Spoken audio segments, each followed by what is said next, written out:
What's going on, guys? We are back here for another episode of the ANS podcast here on the Armbars and Suplexes Network. And we missed last week. We're sorry. We're extremely sorry. Bad, things came up, and schedules had to be moved around. But me and Jesus have been talking. I will introduce him in a second. But we've been talking, and just to let everybody know, Tuesdays at 9 p.m., give or take, a little bit of extra time, a little bit of time, will be the normal start time for the show. Tuesdays, every Tuesday, basically after the Dana White Contender series, we'll be going live. That's what we're doing here today, and that's what we're going to be doing from now on. So guys, get used to the consistency and the how would one say the reliableness. I don't know if that's a word, but we'll go with it. But as always, I'm your host, Alec Miller. You can find me on Twitter at AlecMiller0423, right there. And let me introduce my co-host, my friend, my buddy. What's going on, Jesus? How you doing? What's going on, man? Good to be back. Like Alec mentioned, we did miss a week, but it looks like we have everything scheduled now, as you can see in the background right there. Or right there. Yeah, it's going to be after Dana White Contender Series. We will be on, as you guys can see, it's running kind of a little bit late today. But definitely excited to be back, man. You can catch me too on Twitter at The Real Jesus, and that's spelled JEEZUS. There is so much to talk about this week, man. Where do we get started? Before we get started, I want to take a moment to kind of say what's been going on with me in the past week. And I haven't even told you, but one of my friends from high school, not this past Saturday, but the Saturday before, passed away in a tragic accident. Man. Him and the driver, he passed away. My friend Joel, I'm gonna go ahead and say his name. His name was Joel. I've known him since my freshman year of high school, man. And when I thought back, I was like, dude, I knew him for basically more than half my life, or a little less than half my life. I'm 26 years old. I've known him for 12 years. I knew him for 12 years. It sucked, man. We found out what happened. Driving drunk. He wasn't driving, but he was a passenger, but they were both drunk. And guys, stay safe out there, man. Don't drive drunk, please. Even if you're a little bit inebriated, you had 1 beer, 2 beers, just don't do it, man. It's not worth it. The driver is in critical condition, broke his spinal cord, basically said that he'll never walk again. Plus he's already been booked. He's going to be going to jail for a bit, for intoxicated manslaughter. But I just wanted to, give him a shout out to my friend Joel, man. I miss you, love you. If you have a friend, I'm kind of choking up a little bit, but if you have anyone that you haven't talked to in a long time, hit them up, guys. You never know when it's going to be your last chance. So definitely take time out of your day. It takes 2 seconds to send a text message and just to say hi, hey, how you doing? Something that's a lesson that I've learned and that I'm going to take advantage of. Just tell people that you care about how you feel, and keep them close, guys, and stay safe out there. Absolutely, man. My condolences to you, man, and to the young man's family. I'm assuming he's your age, 25, 26. That's way too young with something that could be avoidable. He wasn't driving, so, but at the same time, when you're inebriated, you can't, make the most, the best decision. So whenever somebody's inebriated, man, it doesn't take, especially now, dude. At least for me, dude, I'm just letting you know, me growing up, dude, I didn't have Uber. There's no Uber. There was just, taxis and I didn't have no Lyft. And we weren't used to that, down here. So now just call an Uber, man. Just call an Uber, leave your car wherever it's at or whatever. Have somebody come pick up your car that's sober and take an Uber, man. And it's sad that your buddy's life was cut short, man. And my condolences to you, to his family, to his friends. Friends are what we got right now. Friends and family are what we got right now in this crazy pandemic time. So yeah, definitely, dude. If you have any friends that you haven't reached out to in a while, reach out to them. Hey, what's up? What's going on? I think that's one of the biggest things I've learned during this lockdown is, especially with COVID too. COVID takes people away quickly. So you never know. You never know when's the last time you're going to see somebody. So yeah, man, absolutely go. Go out, reach out to them. Doesn't take but 2 seconds. Especially now text messaging. Just send a quick text and say, hey, man, we need to hook up again. Let's call it. Let's catch up or something. And then you got something on the books and just follow through with it. So definitely my condolences, Alec, man. I'm sorry to hear that about your friend. Yeah, man, it was tough. It was a tough weekend. That weekend, it was the night of the Brunson Shabazian fight. Oh man. So like that night to the morning? No, so it was Friday night to the morning. I found out Sunday. I found out Saturday on my way home from work. Man, it was tough. But yeah, I've just been, taking learning a lesson here is you don't need a reason to reach out to somebody. You don't need a reason to talk to somebody. And that's something I used to think, hey, you need to I don't need to text that person. Like we're good. Like I haven't talked to him in a bit, but I don't have a reason to talk. Like now it's just, oh, hey man, I was just thinking about you. Wanted to hit you up, see how you're doing. And boom, talk later. That's definitely one thing I've learned. I'm trying to pass that message on to people. So you don't feel the way I felt. You can feel like, hey, you know what? I took advantage of every moment that I had with them. So give the people that you love a hug, man. Just let them know how you're feeling. Absolutely. But on that note, I'm gonna be dedicating a lot of these podcasts to him, man. Like he believed in me like crazy. He was the nicest guy in the world. So I ain't gonna quit I ain't gonna quit in honor of him, and we're gonna continue this podcast until somebody shuts us down. I don't know. No one can really shut us down. We don't have nobody backing us. Oh man, they're in trouble then, man. However, if there is any companies out there that want to back us, you're more than welcome to. Absolutely. We're definitely open to sponsorships. Absolutely. So all right, man, we're gonna go ahead and get started with the what we do every week. And that's what are you watching? You had a little 2 weeks extra to go to watch some stuff. With the tragedy I've had happen, I haven't really been watching too much stuff. I've been focusing, especially with sports being back. It's a lot easier to focus on sports. So I guess I've been watching sports. Been watching baseball. Been watching basketball. Astros suck right now. Rockets killing it. The bubble is something, I don't know. It's reinvigorated a lot of people. You got Devin Booker dropping like 50 pieces on people. You got the Suns who haven't lost a game in the bubble yet. You got Daniel House balling it up. Guys that you wouldn't have heard of, being able to go out there and perform not in front of people, being able to just kind of feel like maybe a little bit more comfortable is what I'm thinking. And I'm excited, man. The playoffs should start soon. I think this is the last week of games. This is the last week of games, yeah.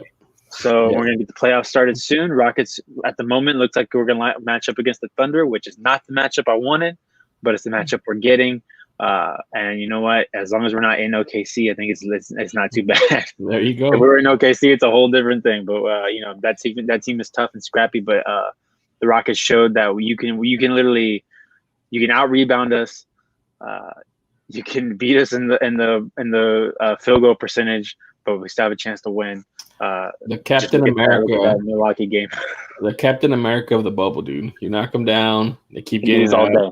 They can do this all day. But you missed one storyline, and then the most important storyline in the NBA. So one, Dame Lillard has been going off trying to keep his Blazers in the playoffs. I'd like to talk about him as least as possible because he's murdered us so many times. I know, but you gotta respect what he's doing. I think he dropped 60 or 61 today to get him into 8th place and keep him in the playoffs. But then they surpassed the Grizzlies already? Yes. Okay. Today. But then the most important thing in the bubble, in the NBA, in the history of the NBA ever, I can't believe you missed this, dude. Luka inventing a between the legs pass. Oh, yeah. No one's ever done that before, dude. Ever in the world, in the history of the NBA, dude. I can't believe you kind of like sideline that, man. You're not giving that man his respect, man. He's the inventor of the between the legs dish off of a pick and roll. Nobody's ever done that. Nobody even here in Houston with the beard has ever done that at all. Over 20 times, never has done that. All right, so all this Luka love. I like Luka. Luka's great. He's his second year in the NBA. He's a star. He's a superstar already. I've never thought that there was going to be anything that would put me on Skip Bayless's side more than this has. And this is the Luka situation. Luka's great. He's not the second coming. Like, He's not. I don't know. He invented a bounce pass, man. I don't know. Apparently. This is where we edit in the 6-minute montage of James Harden doing it. Because people forget. But yeah, it's just something like I don't I like him. I don't think he's the end all be all. He's and the same way I kind of feel about Giannis too. He's very one note and very like he does one thing, but he does that one thing great. Like Giannis is a fantastic defender and he does it great. But take away like his inside game and he's useless. He can't shoot. If you put Luka out there and you make him shoot, he's not gonna be the end all be all. He's very one note. The same thing that people kill Harden for. They're like, oh, he does this one thing, but he does it fantastically, but it's boring. It's the same thing. It's just one guy is doing it in Milwaukee, another guy's doing it in Dallas, and another guy's doing it in Houston's been doing it for years, and it's like just people got bored of it. They got bored of it, so they're like, oh, they chastise the guy and say that he's boring. I've never watched. I don't get bored watching James Harden play. Just the same way I don't get bored. I don't get bored watching Giannis play. Like unless you build a wall in the middle, then it's boring. But and when he starts throwing up jump shots, that's different. But I don't. It's just ridiculous to me, guys. I don't know, man. One thing that kind of frustrated me was Bill Simmons on the podcast. On his podcast, said that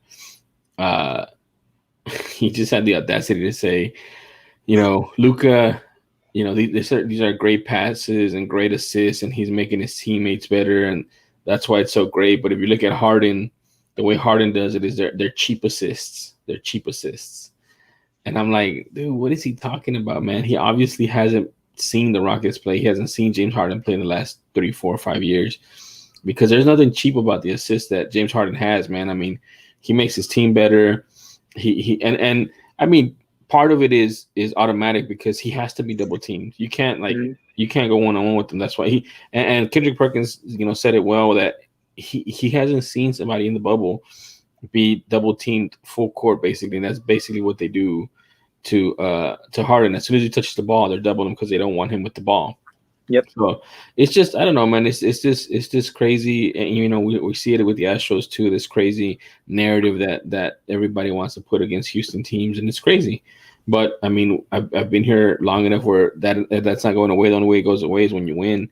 And I mean, from what I'm seeing, from the games I've seen of the Rockets in the bubble, like you said, you can do whatever you want to them, but they're going to keep getting back up and they're going to beat you, so They have a good chance this year in the bubble, which is going to be a crazy, crazy season. But I mean, it's I feel like it's a better chance than we've had in a long time since Chris Paul's hamstring blew up in that game. I think so too. But yeah, man, I've been kind of doing the same thing. I've been watching sports a lot, especially the Astros. I stayed up to that late inning game with the A's. Man, that A's series really, really pissed me off, man. Frustrating, man. Yeah, and the thing is this year it's our offense somewhat, but mainly our middle relief and our closers, man. We have super young pitchers. I think they said 9 pitchers made their debut in 11 games for the Astros, and I think that's a record or something crazy like that. So, I mean, the silver lining is we did find our 5th starter, maybe potentially 4th starter in Christian Javier. Oh, Javier, yeah. Dude, Javier is really good, man. He has some filthy stuff. He got beat up against the A's in this last outing, but he's had 2 solid outings, man. So I'm kind of excited about that. When Urquidy comes back and when Verlander's full strength, we'll have a very solid pitching staff, which will allow some other pitchers to slide into middle relief or long relief, like Framber Valdez and Peacock when Peacock comes back. The one that did hurt is what's his name? Osuna having TJ surgery after I think they were waiting on a second opinion, but more than likely looks like he's gonna have Tommy John. So yeah, I mean the Astros are doing all right, man. They've been getting beat up the last games, but if they have enough time, they should be able to squeeze back in. Yeah, and that's the thing about the AL West is that if there's anything you can count on, it's those teams eventually flaming out. Like I don't expect the A's to stay there at the top. I don't expect the Angels to stay up there at the top. And maybe the Angels have a better chance because they've gotten a little bit better. But the A's, I don't believe in necessarily. Mariners are the Mariners. So I'm not really too worried. But another thing I'm watching is I've been listening to the Fake Doctors Real Friends podcast, but I'm watching the episodes along with them. So I watch the episode, listen to the podcast episode. It's hilarious. I love it. It's probably my favorite podcast that's going on right now. Nice. JD and like Donald and Zach are just fantastic. And you know what? One thing that I did get out of it, man, I want a Joel and Donald Star Wars podcast. I like Star Wars a lot, but I don't like neither listen to a podcast about it. But the love that they showed, like to the point where Zach has to like reel them in, I want to see like them go for an hour talking about Star Wars. It'd be fun. Yeah, he's a big time nerd, man, with that, and Zach's always bringing him back, like saying because he doesn't like it or he doesn't watch it or whatever. Yeah, it's just funny, dude. But it's cool that they do have a friendship. It's a real friendship. You know, I didn't know that they were real friends in real life, and they were friends before that show. So I think that's pretty cool. Yeah. And Shay was great. I think he's about to show up on the podcast again for a second episode because he's going to do one of my favorite episodes of all time in Scrubs, and that's his story. Whenever they do and I think he's going to follow Dr. Cox in that one. But like every time they do a his story or a her story or something like that, I always enjoy those episodes because it gave you like a little breath of fresh air, and you got to see like my favorite one was I like Dr. Cox's a lot, but my favorite one is probably Dr. Kelso's. Yeah, his story. Because you're made to think that he's like this like piece of shit asshole. Yeah, it's curmudgeon. Yeah, but then like that episode, you see him like connect with a patient, and then at the end, like because I think they said like as soon as he steps out of the hospital, he just like goes in like normal like la da da da mode. Like it just doesn't matter. This doesn't matter. But then you see in that at the end of that episode, I forget what season it is too. It's like I think it's like season 5 or 6. But you see him like step down, and instead of going right into his whistle that he would do every day after every day, he just he had to take a moment. Like that's how upset he was. I think it was when Private Dancer passed away. Yeah. And he just kind of like he was like legit upset. And then whenever he sees like the gang, Carla and Turk and JD and all that, then he went into his whistling just to put up the front. And it's one of those episodes that I always like go back to. That one and my lunch. My lunch is the one that I always go back to also. Yeah, man. Definitely, dude. If you can, get that PDF that shit's around. Yeah, my friend, I texted him about the podcast. He's like, "Yeah, bro, it's a great podcast." And then I was like, "I gotta get his books because I want to get all of his books now." Like, dude, the basketball one, the movie one. I have. Let me see if I got him up here. He sent me my friend sent me the Office one and the Scrubs one. He sent me the PDF, so I'm gonna read those soon. Yeah, dude. So I got the the actual basketball and other things, and then I got the rap yearbook. He's just a phenomenal writer to me, man. He looks at things differently, and he writes well. Like, and the thing I was gonna tell you about the Scrubs thing that he wrote is that he said that, and I would probably agree that Scrubs can do something that not a lot of shows can do, which is go like super funny, super crazy, super off the rails, and then they can bring it back and be super, dramatic and thought-provoking and sad, all in probably one episode, or all in one storyline or whatever, and that's true. I hadn't thought about it that way, and I was like, man, there's not a lot of it can reel you in when it needs to. Yeah, there's not a lot of shows that can do like if you look at like maybe like Friends, for example. Friends doesn't get off the rails. Like, it's funny, but it's like a laugh track. You know what I'm saying? Like, that, and they never really had any like legit like heartbreaking moments in Friends. Like, and it was always more like real. It was more real in terms of them dealing with like career issues and bouncing from career to career and stuff like that. Whereas like Scrubs, they go into real like things, like actual characters actually die. Yeah. And I think Bill Lawrence mentioned that on the episode. I think it was episode 3 with the 3 patients. And that he said that Scrubs would do it a lot, where we would do something, so we're setting something up so that you think like, oh, because in that episode they set up the 1 in every 3 patients dies. Yeah, and that's one. And he said this episode was super hard to pitch to the execs because he's like, all right, but we're gonna have all 3 patients die, and he said like the network was like, whoa, like that's insane, you can't do that. But that he always fought, and I like that about Bill Lawrence, is that he always fought for his story. He never like he never wavered. He would obviously have to make concessions about certain things, But if it fit the story and if it hurt the story, he would never like just give into what What the they network would wanted. say. He would pick his battles. I think he said. Yeah. So he would find his battles. Like obviously, if it was something that he wasn't as important, he's like, okay, yeah, we'll just move on. Like I'll give y'all's way. But on like certain things, so on certain things that he would want, he would fight and fight and fight until he would get what he needed. And you look at that episode too, man. Like I think Shay even said that that's a big episode that he talks about too. Is that episode 3 where the 3 patients die. Yeah, dude. Uh, I mean, not only that too, but like when you're talking about Bill Lawrence talking about how they made that show, Shay talked about it in that one that I told you about, the one with Brendan Fraser, that episode. mm-hmm. Yeah. That they Bill Lawrence would like hoard some of the budget. So like some of them he would make very low budget and just inside the 4 walls. And then he would hold on to that money so that they can have bigger shows that were outside or different on-set stuff, or even the musical. I think the musical one that they did that cost a lot of money too. So it's just interesting because it all came together. You know what I'm saying? Like they needed Bill Lawrence, they needed Zach Braff, and they needed Donald Faison, and it just all came together. Like who do they talk about too? What's her name? Laverne? Is it Laverne?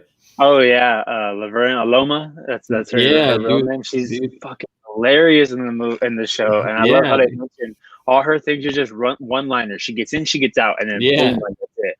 Yeah, and they said how she was like a critical part offset to them. You know what I mean? Like I don't know, dude. It's just it's a really good show. I forget how good it is. I always forget how good it is, even though I used to watch that show all the time, dude. Like after work, I would go and watch that show.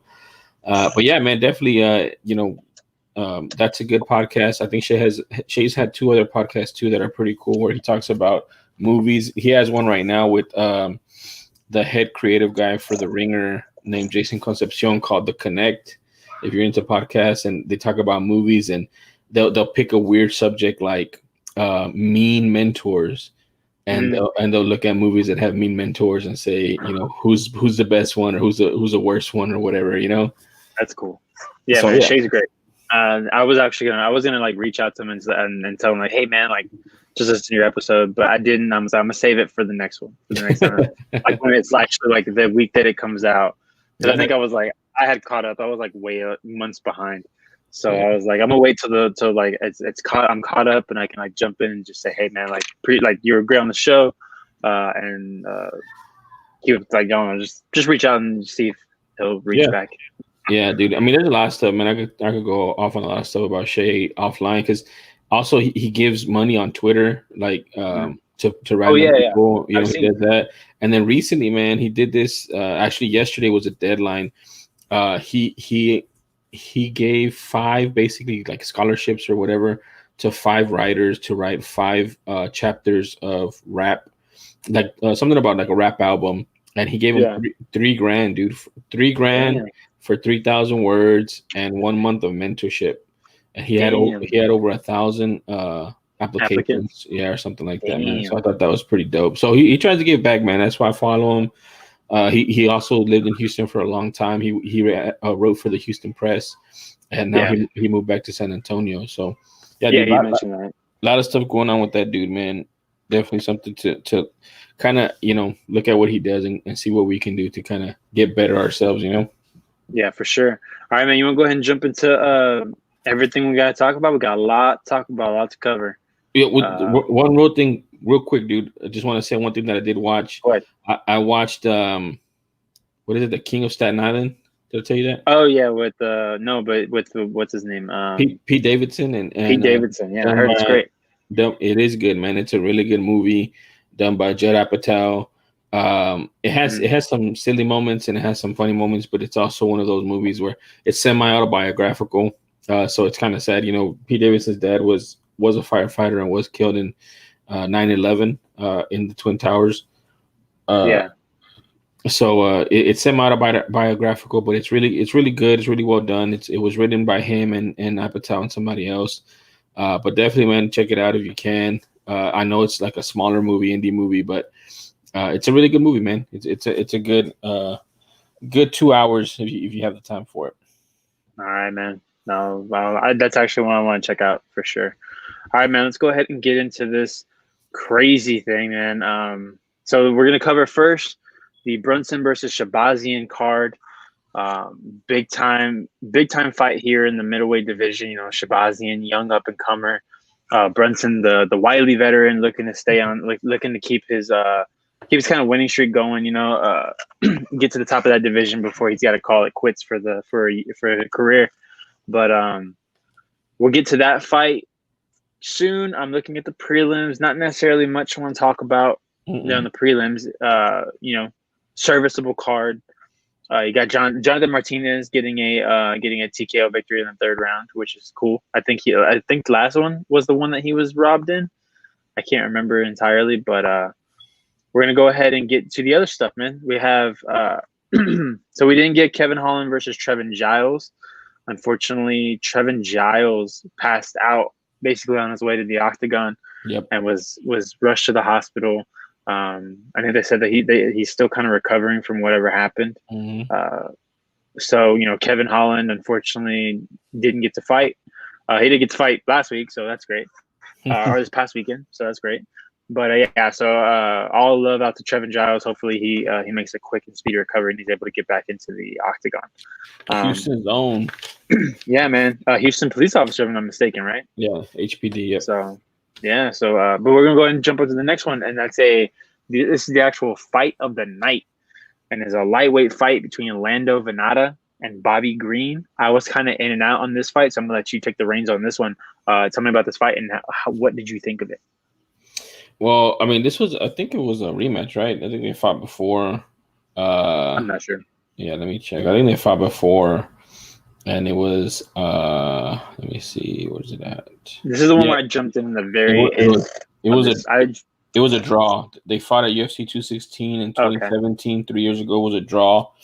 But Bobby Green had a point taken away in that fight, so he probably won that fight except for that point taken away. This fight, I mean, he basically dominated the whole fight. He was striking better than Venata, which is unusual because Venata is a very good and unique striker. And he was also mixing in his wrestling every once in a while, getting a takedown, clinching him, you know, kind of keeping him on his toes. And that was like the first round was kind of competitive, but then after that, the second and third round was pretty much Bobby Green. He got 30-26, 30-27, and 30-27. So he beat him unanimously and you know, very well deserved win for Bobby Green. And Bobby Green is this like a journeyman guy. You know, he has some skills, but he can never put it together. He never has a fight IQ to kind of win the fight that he should be able to win. But in this one, he looked a lot better. He looked way more focused because he's always talking mess in between the rounds, or he's always like showboating even when he's losing. Like, I don't know, he's just that guy, you know. So he looked a lot better in this one. He's kind of limited with his skill set, but he's definitely fun. You know, he's not afraid of a challenge. He's not afraid of a fight. And he also asked for the performance of the night bonus because he wants to pay off his house. That's a good reason to want it. Yeah, and then also I think he broke down in the interview afterwards because I know something about he wasn't able to see his daughter for a while or something while he was, or his child. I don't know if it was daughter, but I just for some reason I'm remembering daughter for a while because he was training or something like that. Yeah, good on him, man. Yeah, good on him. Got that bonus. They both got the bonus. You know, I don't think Venata missed weight. I don't think anybody in this card missed weight. No. And Venata, for credit to Venata too for staying in there and trying to, you know, he wasn't ever like defeated. Like he was always trying to, finish the fight or trying to, you know, like get the better of Bobby Green, but it just wasn't in the cards for him that night. Yeah, it's all good, man. So yeah, Bobby Green gets a win there, man. Gets to take home $50,000. So does Venata. Good for them, man. Next up, we have in the welterweight division, in my opinion, probably should be a top 5 guy, top 10 guy in the welterweight division, Vicente Luque. If he doesn't run into Wonder Boy, he probably is in the upper echelon. But Vicente Luque taking on Randy Brown. Let me see, unranked Randy Brown. Yeah, unranked Randy Brown. So I think this is just Vicente just wanted to get in the octagon and get a fight in under his belt, and he did it here. He looked really good, but Randy Brown, I think, was they were both kind of scrapping. But in that second round, Luque lands that very close knee that you said, or you kind of hinted that you didn't think it was a legal knee. I think it was just legal. Like, I don't know, man. you saw Luque kind of hold Randy Brown looked like he was trying to get down to the ground, and Luque's kind of I don't know if he's holding him to keep him from there. I think he's just trying to keep him standing. And through the knee. I'm not going to question what was in his mind. I'm not going to question what his intention was, if he knew that he was legal or not. But Luque gets the win. They don't challenge it. You can go back and review that to check and make sure they didn't go back and change it. Luque gets the win here, however you see it. But I also think that even if that knee doesn't land, I think Luque still gets the win. Yeah, I mean, I still see that as well. Like, Luque winning. I just think from a damage standpoint, and like, did he need to take that knee, and if it was illegal? I don't know. I don't know. The other thing I've been thinking about this fight too, and the knee is, if you throw the knee, if you're throwing it while it's illegal, and then it becomes legal halfway to its destination, is it an illegal knee? Because you threw it when it was illegal. You know what I mean? I don't know. That's the whole thing, because I think that's kind of what happened here. He threw it when it was illegal and it landed legal. But on top of that too, like, I don't understand why fighters don't do. I think I've only seen it one time where a guy has his feet or his hand. He has one hand on the ground. I've seen it where a guy will lift that arm up and then knee him in the face. Because there's no rule against it. Yeah. I'm saying, so do that. Why don't you do that? That way it's not questionable. You take the guys, because he only had one hand or something on, right? Like, he was getting up or something. Just move his hand. Yeah, I think he was trying to go down. Yeah, I don't remember. But it was like, I think he was going for or he was up against the fence, but maybe he was like trying to level change. I don't know, but it was too close to call. I don't really mind it. Luque was a better fighter. He would have won eventually unless Brown landed something. But again, that's rare. But this is one of those that is, it's like football rules when you're with a challenge. Like, what was the ruling on the field? Is there enough evidence to overturn it? Exactly. No? Okay. Yeah, exactly. That's exactly how I feel about that fight in that knee. Yeah. But I love seeing Luque, man, get back in the octagon. That fight against Wonder Boy was fantastic. He got caught because that's what Wonder Boy does. He catches you. I think he's at number 11 now. I would love to see him get another, like, maybe a top 10 guy. I can't pull the rankings up real quick, but I would like to see him get like a top 10 guy and get back in there as soon as possible, man. He's an exciting fighter. He really is. Yeah, man. For sure. Yeah, he did have that stumble against Wonder Boy, but that's not a bad loss at all. Yeah. And he's a banger, man. Like, he's tough. He's a tough dude. Like, if you take that fight, whoever takes that fight, you gotta give him credit as well, because they know that he's gonna go out there and he's gonna scrap it. He could take a punch. I still remember that fight against Brian Barberena where he basically got beat up for 3 rounds, and then the last 20 seconds he lands a flurry and knocks out Barberena, and the ref has to stop the fight. And I was like, man, this guy, like, he has no quit in him. You have to put him out for him to stop. So here are the rankings. Do you want to see them? Oh, I haven't pulled up right here. Okay. Luque's at number 10. Right above him, you have Dos Anjos 9, Chiesa 8, Damian Maia 7, Wonder Boy, Woodley, Masvidal, Leon Edwards, Colby Covington, and then Gilbert Burns at 1. In terms of what I want to see, I don't know how good Luque is on the ground. I don't think I've ever seen a fight with him on the ground. No, he's a black belt though. Oh, he's a black belt. Okay, so maybe like a fight with him and Chiesa or him and Maia. I don't know. Dos Anjos. I don't know about him, man. He kind of looks bad sometimes. He looks bad sometimes, and then he knocks out Kevin Lee. Like, I don't know. But then he gets dominated, did he get choked out by Chiesa? Dos Anjos? Yeah, I think he did. Yeah, so it's like you have a great showing, and then you get choked out by Chiesa. So maybe Chiesa and Luque or Damian Maia is where I'm looking. or I mean, there's no reason for me to say Thompson yet. Thompson Dude, is looking forward, not backwards. Leon Edwards has a win over Luke too. That just tells you how tough Leon Edwards is, dude. Oh yeah, oh yeah. But yeah, I'm excited to see where he goes next. And Randy Brown, you're not quite there yet, but you're young.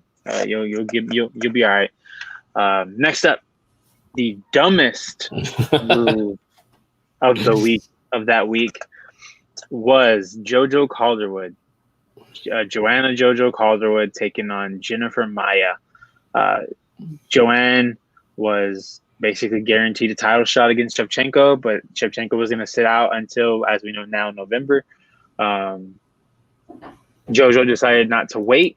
Said, "Hey, I want to stay sharp, stay fresh, go in there and get a fight." However, you're going up against Jennifer Maya, who is no joke especially on the ground. Mm-hmm. And she was just outmatched, man. Like, it's just I think it's the dumbest thing. If you have a guaranteed title shot, sit your ass down. Sit down. Wait for your shot. Because you don't know what happened in that fight against Shevchenko. I think she probably matches up better against Shevchenko and this is dumb. Probably matches up better against Shevchenko in terms of style than Jennifer Maya.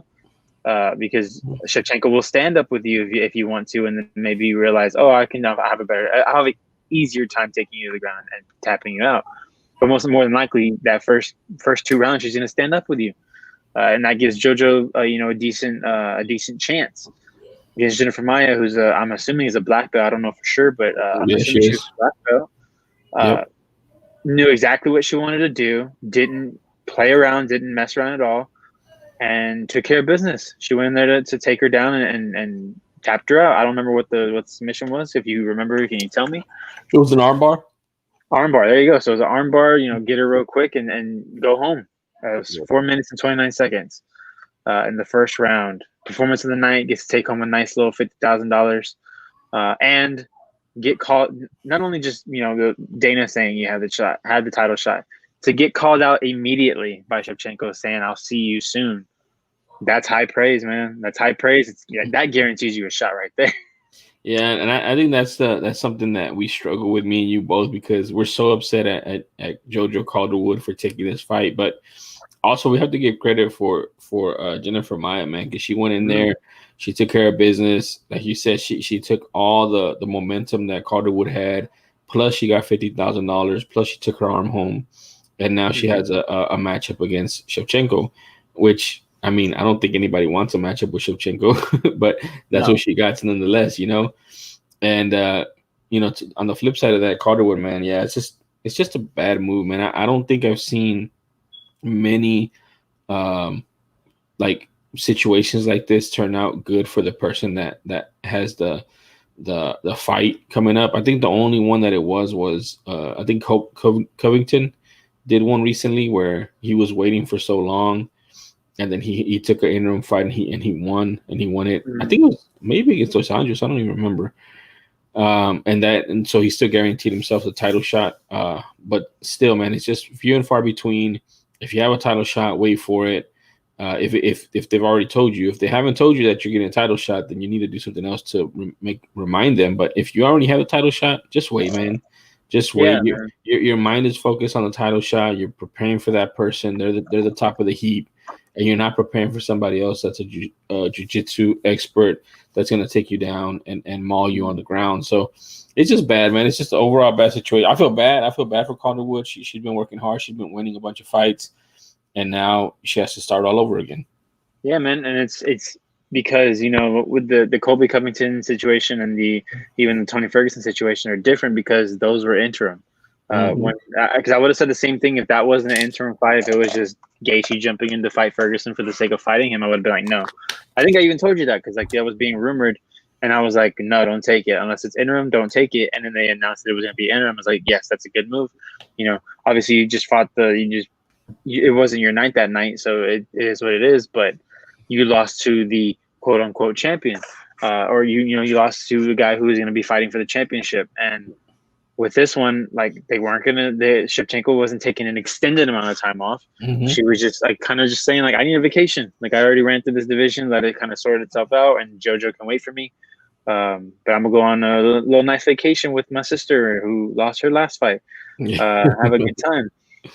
So just sit back, relax, take a seat, have a couple of drinks or whatever, stay in shape, and just be ready. But she didn't do it, did she? Goes in there and to me, with everything to lose, Jennifer Maya goes in with nothing to lose, everything to gain.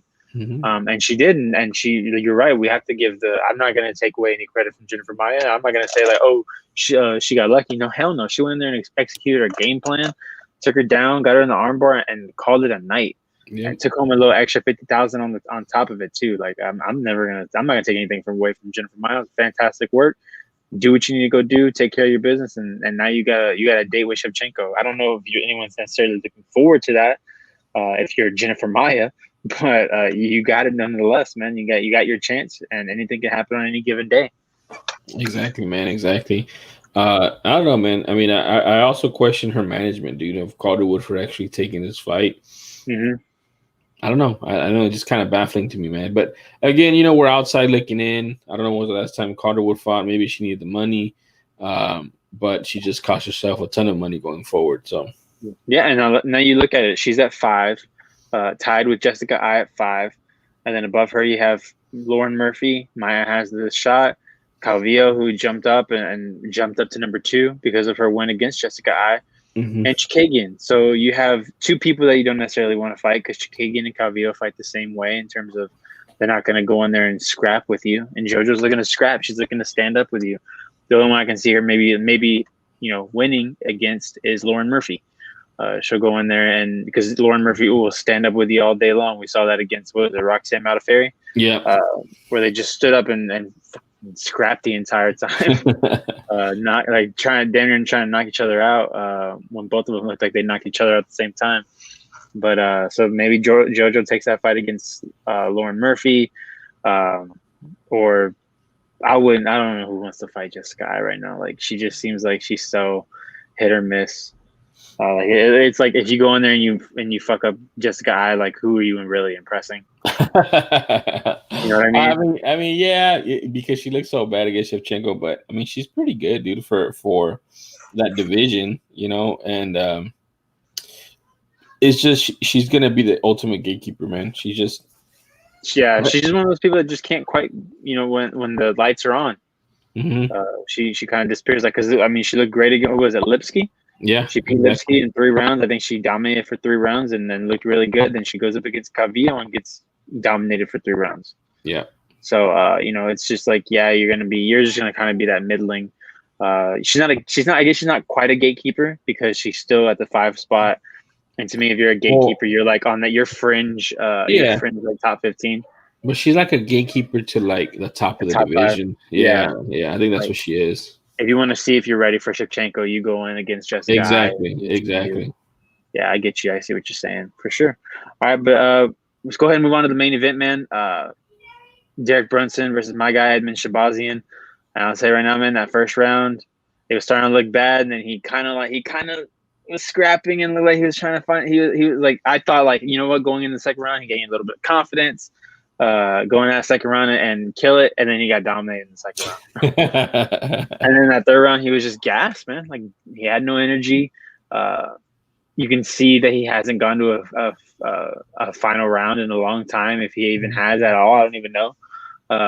Or at least I think they mentioned that he had, but it had been like he had put together so many first round finishes that since that last time going all 3 rounds was so long ago that he couldn't pull that energy out of him. And Brunson's not a guy that you want to gas out against. He's someone that he's constantly rained down bows on you, or constantly rained down punches on you. And you can see it, man. He was just done. And I think in that third round he gave up, man. Kind of just let it. Not fighting back anymore, man. Dude, I think one of the biggest learnings I've had of MMA and boxing is cardio makes cowards of men, or lack thereof. And if you don't have cardio, man, the weakest guy can beat you. Because you can't. You're sucking for air. Your body can't move. Your muscles are sore. You can't lift up your arms. Your legs are shot. You can't do anything. And as much as we're talking about Edmund Shabazian, and believe me, I got a lot to talk about with him. But man, Brunson is on a little run here, man, and he looked really good. I saw several moments where the old Derek Brunson would have folded or would have, started backing up and not stuck to his game plan. But man, he put it all together nicely, man. He applied pressure. He was baiting them for certain things and catching them on certain things. Kept the pressure up. Didn't let him rest. Kept him guessing. I think that was a big thing too. He kept him guessing and kept them busy, and that eventually paid off in the end, man. It paid off in the end, and he took home the W, man, by TKO. And I think we talked about this a little bit too, where you're right, man. Shabazian didn't have the experience. He had only gone, past the first round, like you said. I think it was 5 fights ago. But I also feel like that's kind of an excuse, man. Like, and I will use this Shabazian as a warning. And the thing is, like, before I didn't believe in him. I told you I didn't believe in him. He's just a hype train. He's only getting it because his brother's his trainer, and Ronda Rousey likes him, and that was Ronda Rousey's. Like, how many times we would hear that it was Ronda Rousey's training partner before for a fight when he was 14 years old, because they were around the same size or something like that, whatever. But that's the only reason he was where he was at, and he was getting tomato cans to beat, and he was beating Edmund Shabazian as a warning for people like a Sean O'Malley.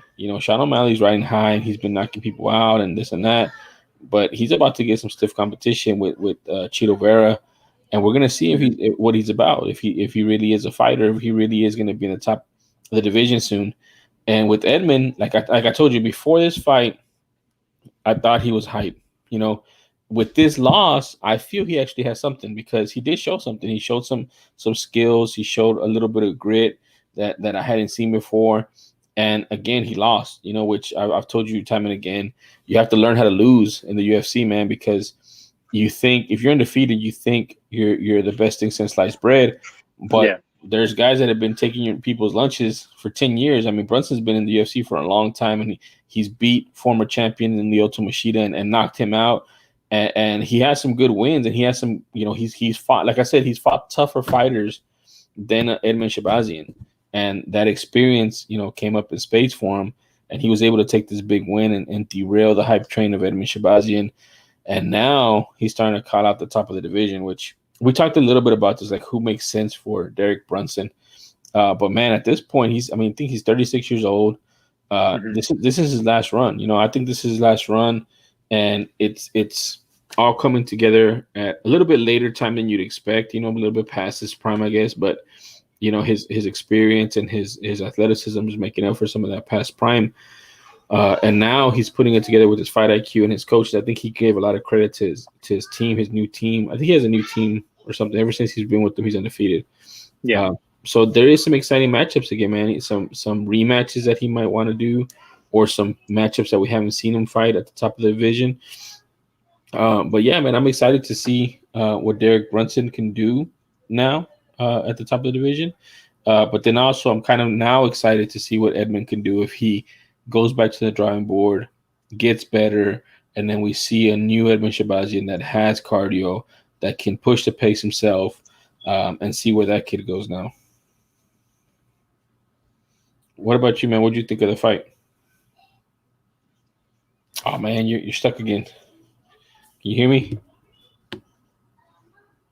Yo, Alec.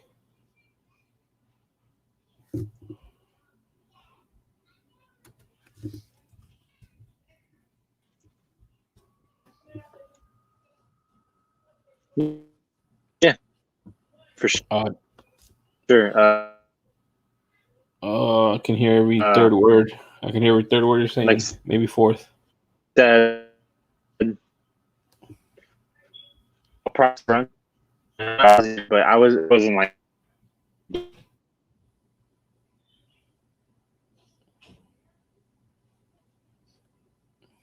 Damn it.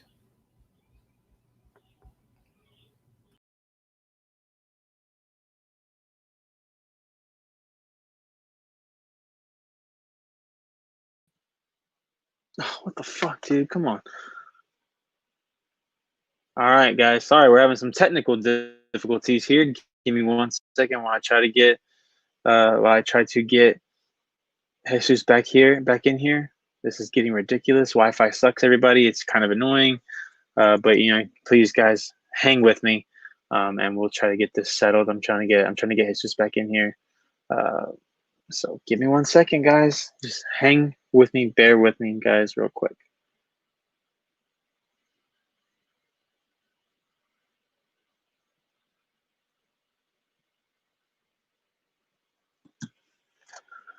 Oh man, I hate the internet sometimes, guys. Wi-Fi sucks sometimes, man. It really does. But here we go. Sorry, man. Wi-Fi is just a piece of shit. But yeah, I thought the fight was great, dude. I think Derek Brunson looked really good. Not only with his groundwork, but standing up, man. He was just constantly moving forward. Shabazian didn't seem like he knew what to do with someone that big, and like I've said before, I feel like Shabazian's size is eventually going to become a problem, especially for a guy like Derek Brunson who just looks like a freaking tank, coming towards you. It's going to be a problem, and it will come down to like Shabazian's technical skills. Can he move in and out and get his shots where he could? This is one of those fights that he could not do that. So that's something you go to the drawing board with. In terms of what to look forward to next for these guys, Brunson's at number 7, and the thing is, all these fights are kind of taking shape already. So you have Costa going to be fighting next. Cannonier, who's Cannonier scheduled to fight up against next? Who they say? Because Yoel just pulled out of his fight against Uriah Hall, so Uriah Hall is left partnerless. And I think Yoel Romero, the reason he's doing that is because he probably thinks his shot to get a title shot is probably gone. So taking that fight against Uriah Hall and maybe making quick work of him would have helped him. But Cannonier's hurt. Oh, Cannonier's hurt. So Cannonier's hurt. You have Hermanson up there at number 4. Darren Till is 1 spot above Brunson. I wouldn't mind seeing that fight. I wouldn't mind seeing Brunson against Hermanson.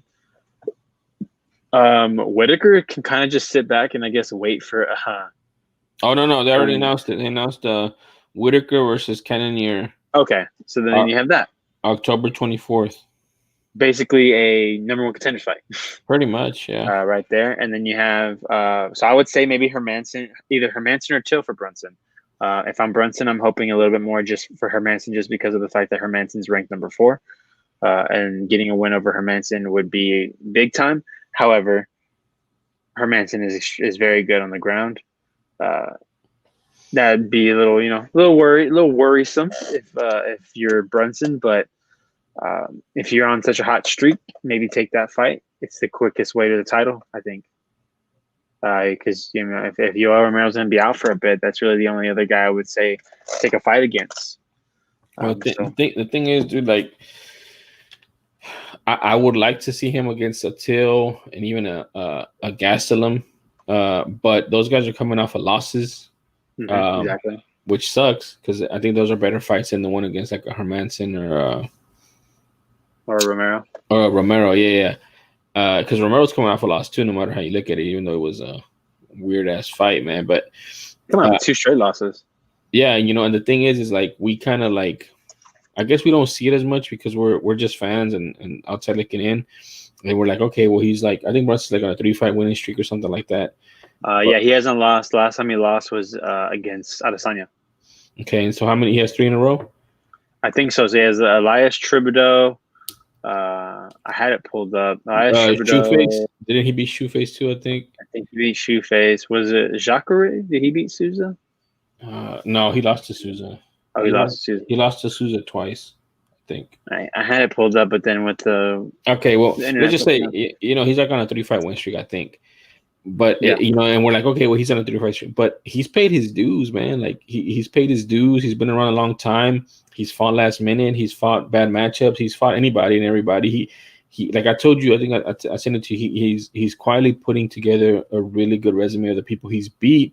And also the losses he has. The losses he has are not against scrubs. They're against really good fighters.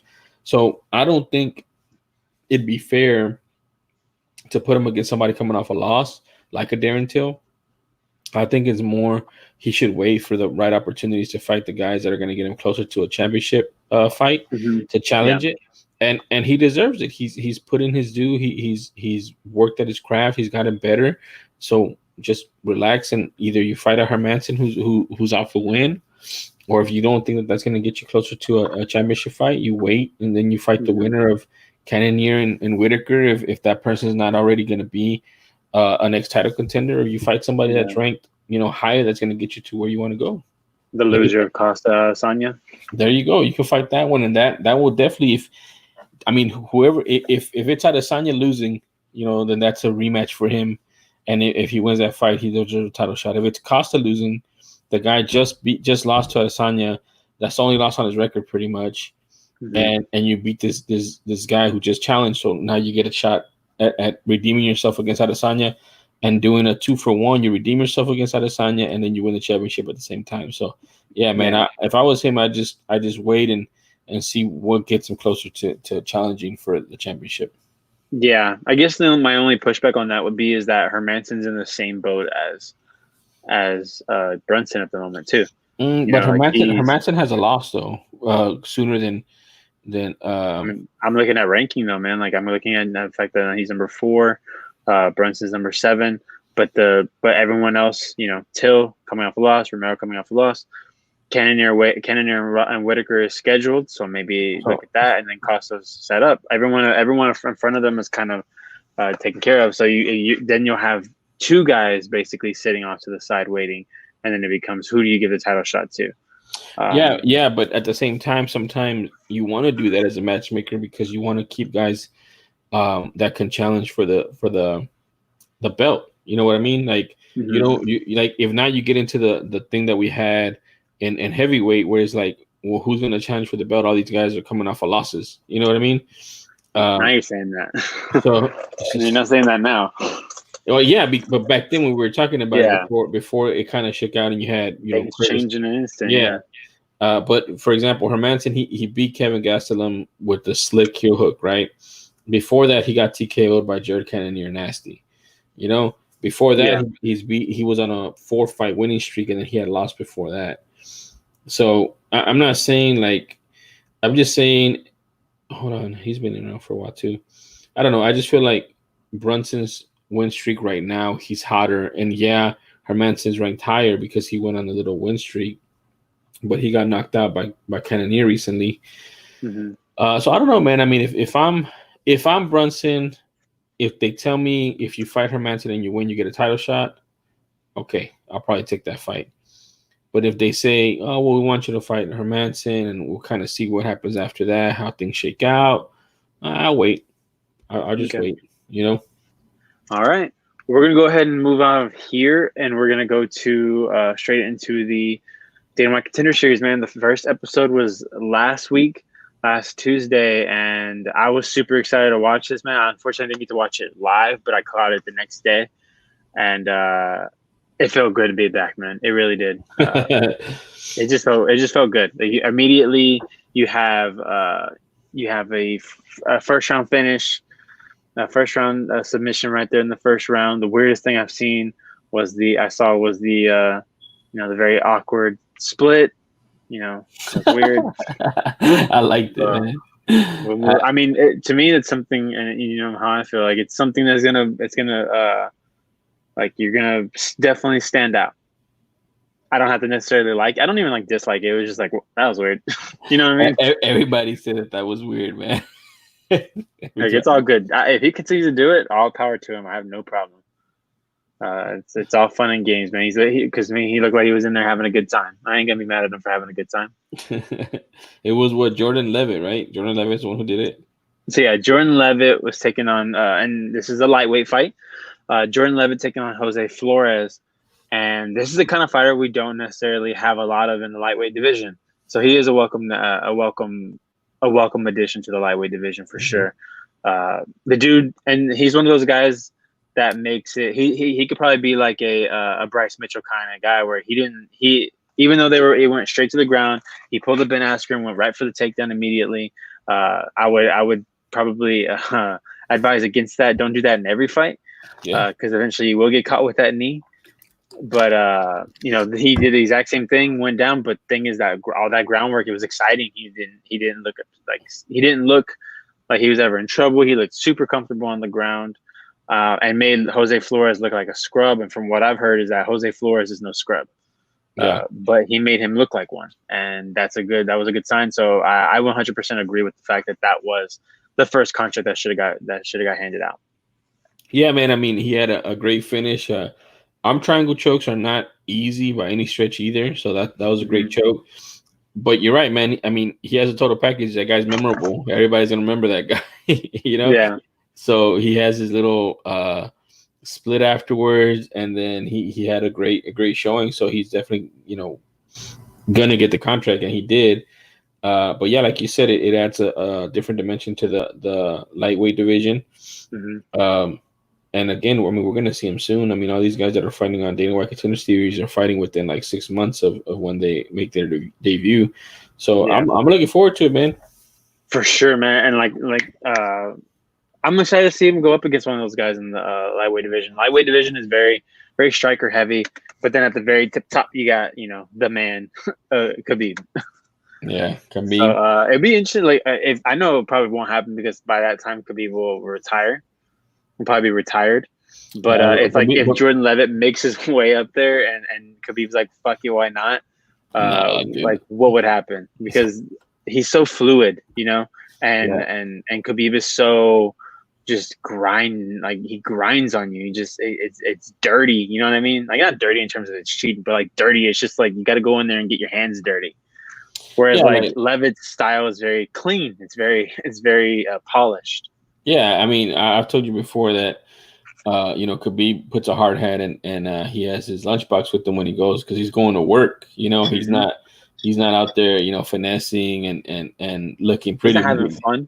Yeah, he's out there grinding. He's telling you, man, just quit, man. It's easier. I don't want to keep doing this to you. Just quit, Yeah. But yeah, man. I mean, we'll see. Like you said, we'll see what this guy Levitt can do, and he definitely brings a different dimension to the 155ers.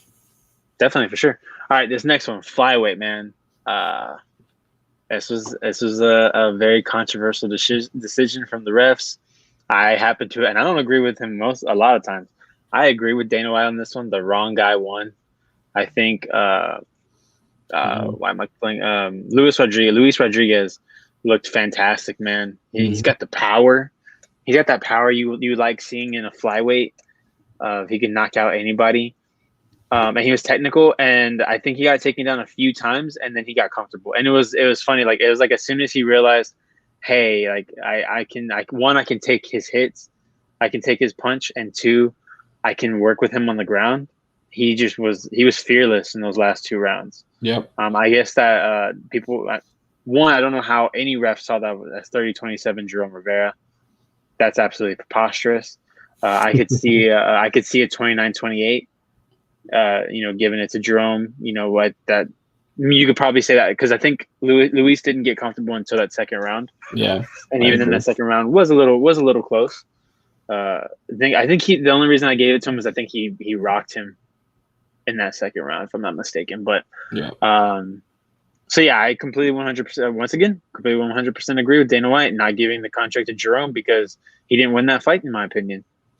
Yeah, and the thing about it is that Dana White sometimes has no filter, and in this Contender Series we get to see his almost real time thought process. Because there's sometimes where he's looking at the paper.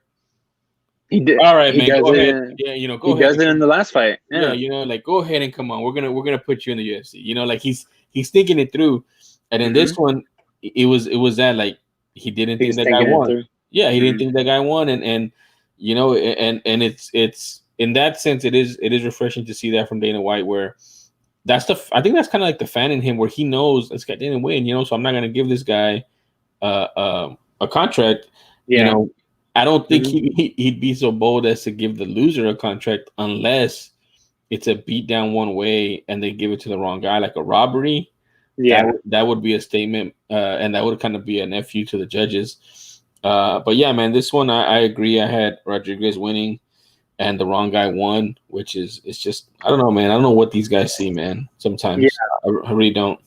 Yeah. So the one thing I was thinking, I'm not. I don't take anything away from Jerome Rivera. Jerome Rivera is going to make his way to the UFC eventually as well.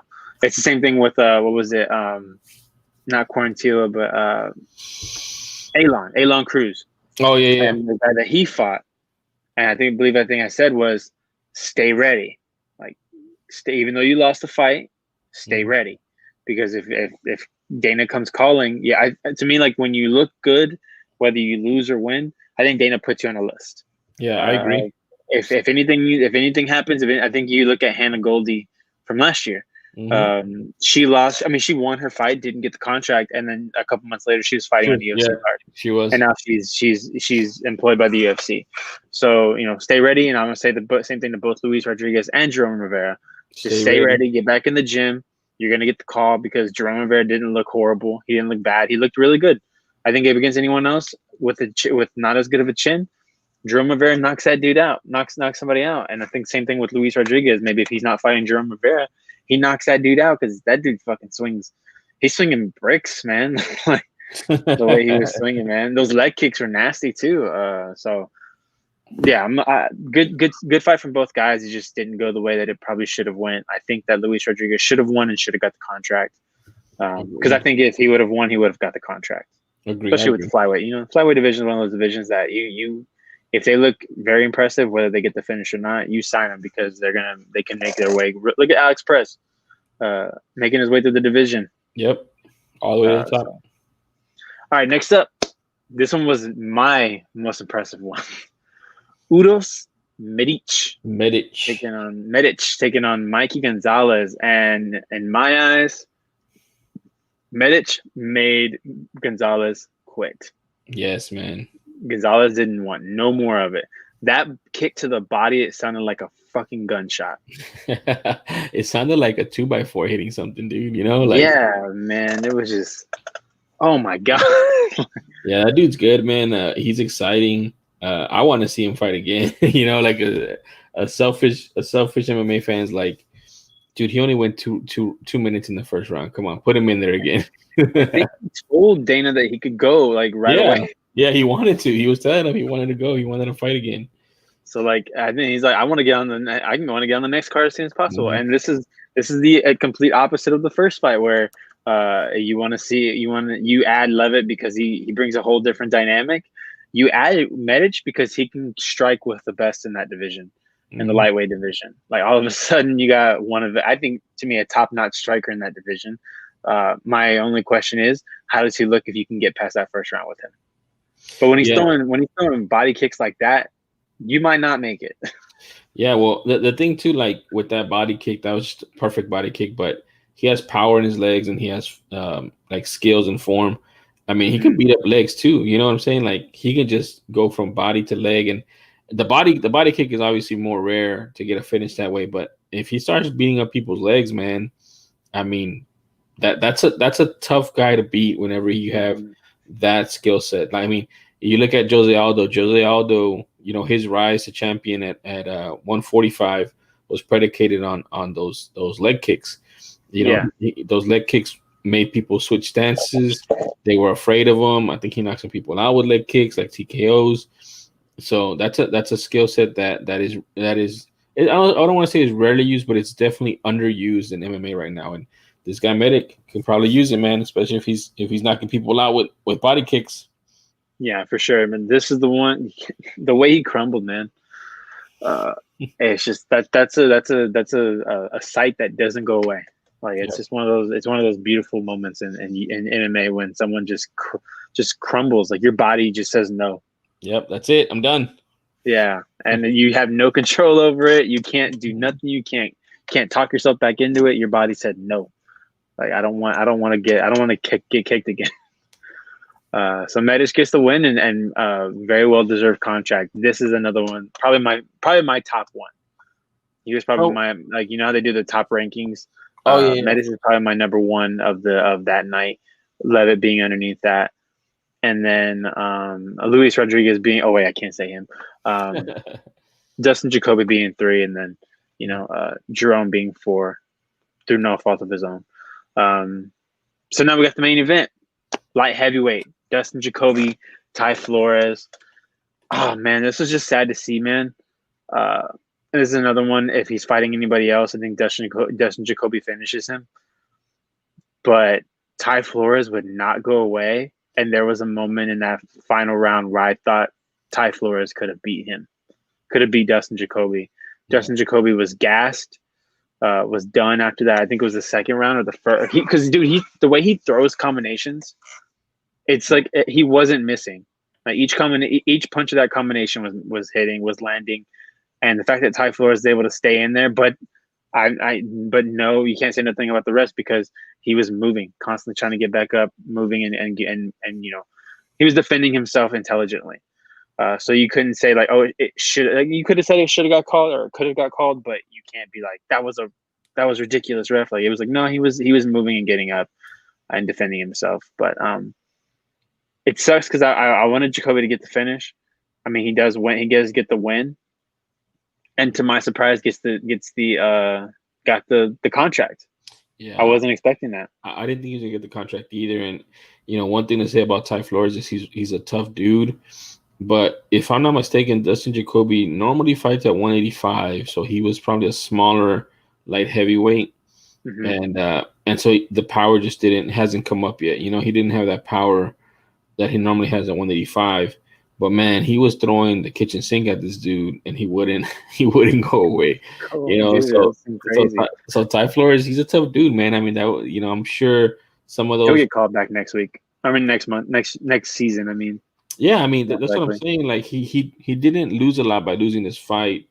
I definitely thought Jacoby was gonna get that finish, and then I felt like he did gas. He was gassed. He wasn't able to do a lot of things he wanted to do in that third round. And I didn't think he was gonna get it. I think he needed a finish just because I think this is the second time he's been on there. Is that correct? Yeah. No. Well, no. I don't think it was the second time on there, but he fought in the UFC before. Okay. Yeah. So yeah. Like I feel like somebody that's fought in the UFC before, like that guy from that other season, I think last season from England that didn't get the contract even though he won, and he went for a takedown with 10 seconds left, and Dana White made an example of him. I thought that was going to happen again. Like you've been in the UFC, you know what you need to do, and you didn't get the finish, so you don't get it. But I mean, I think it's well deserved, man. I mean, he I'm saying, like I said, and you said he freaking threw the kitchen sink at him, and he didn't want to go down and out. So yeah, any other light heavyweight potentially gets stopped or maybe because he was piecing him up, dude. So yeah, and a division that's kind of it's kind of lacking in certain areas. So it's one of those divisions that maybe Dana's trying to find just new talent to shake things up in that division. Because you could see while he was making his decision, like you were saying with Jerome Rivera, he was kind of talking, like just kind of putting it together in his head on the spot. I think this is the same thing where he kind of talked himself into it. He was kind of like, it was a tough fight. He gassed out, but Ty Flores is a hell of a competitor. Yeah. Stuck in there. You know what? Fuck it. I think he even said like, fuck it. He was like, fuck it.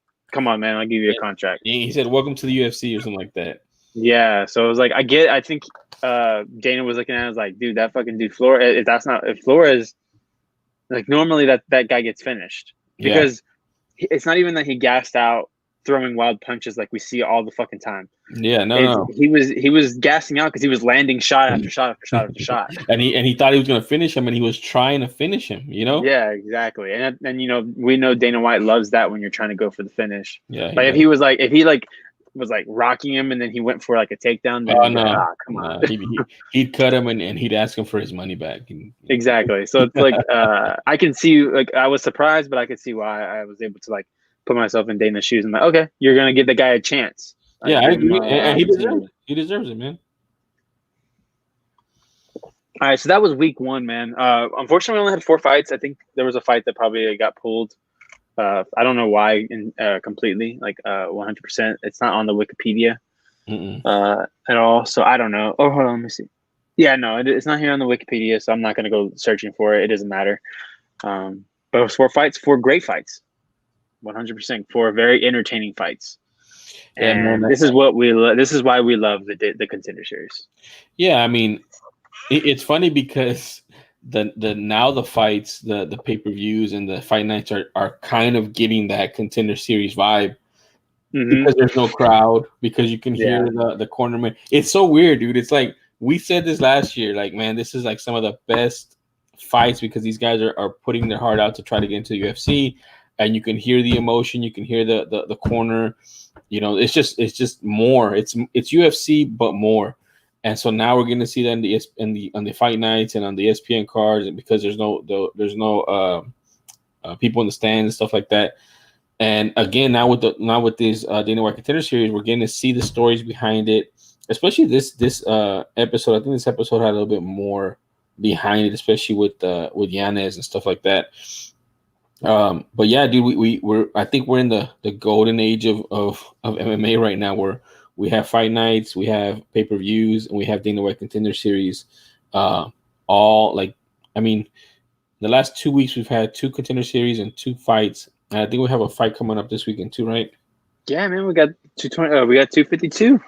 Oh, Stipe versus Miocic. So we're in the golden era right now, man. Absolutely, man. I'm excited. That's why we're gonna be. From what it looks like, we might be going a little bit over, but we're gonna try not to. But there's so much to talk about, man. And I mean, you know, when we miss a week, it packs on, it piles on. But that's okay. We're not. To me, personally, I feel like we're not rushing over anything. We're covering what we need to cover. We're not talking about things we don't necessarily need to talk about, but we're not rushing over things that should be talked about. So definitely, we're in that healthy middle. All right. Let's go to the Alexei Oleinik versus Derek Lewis card.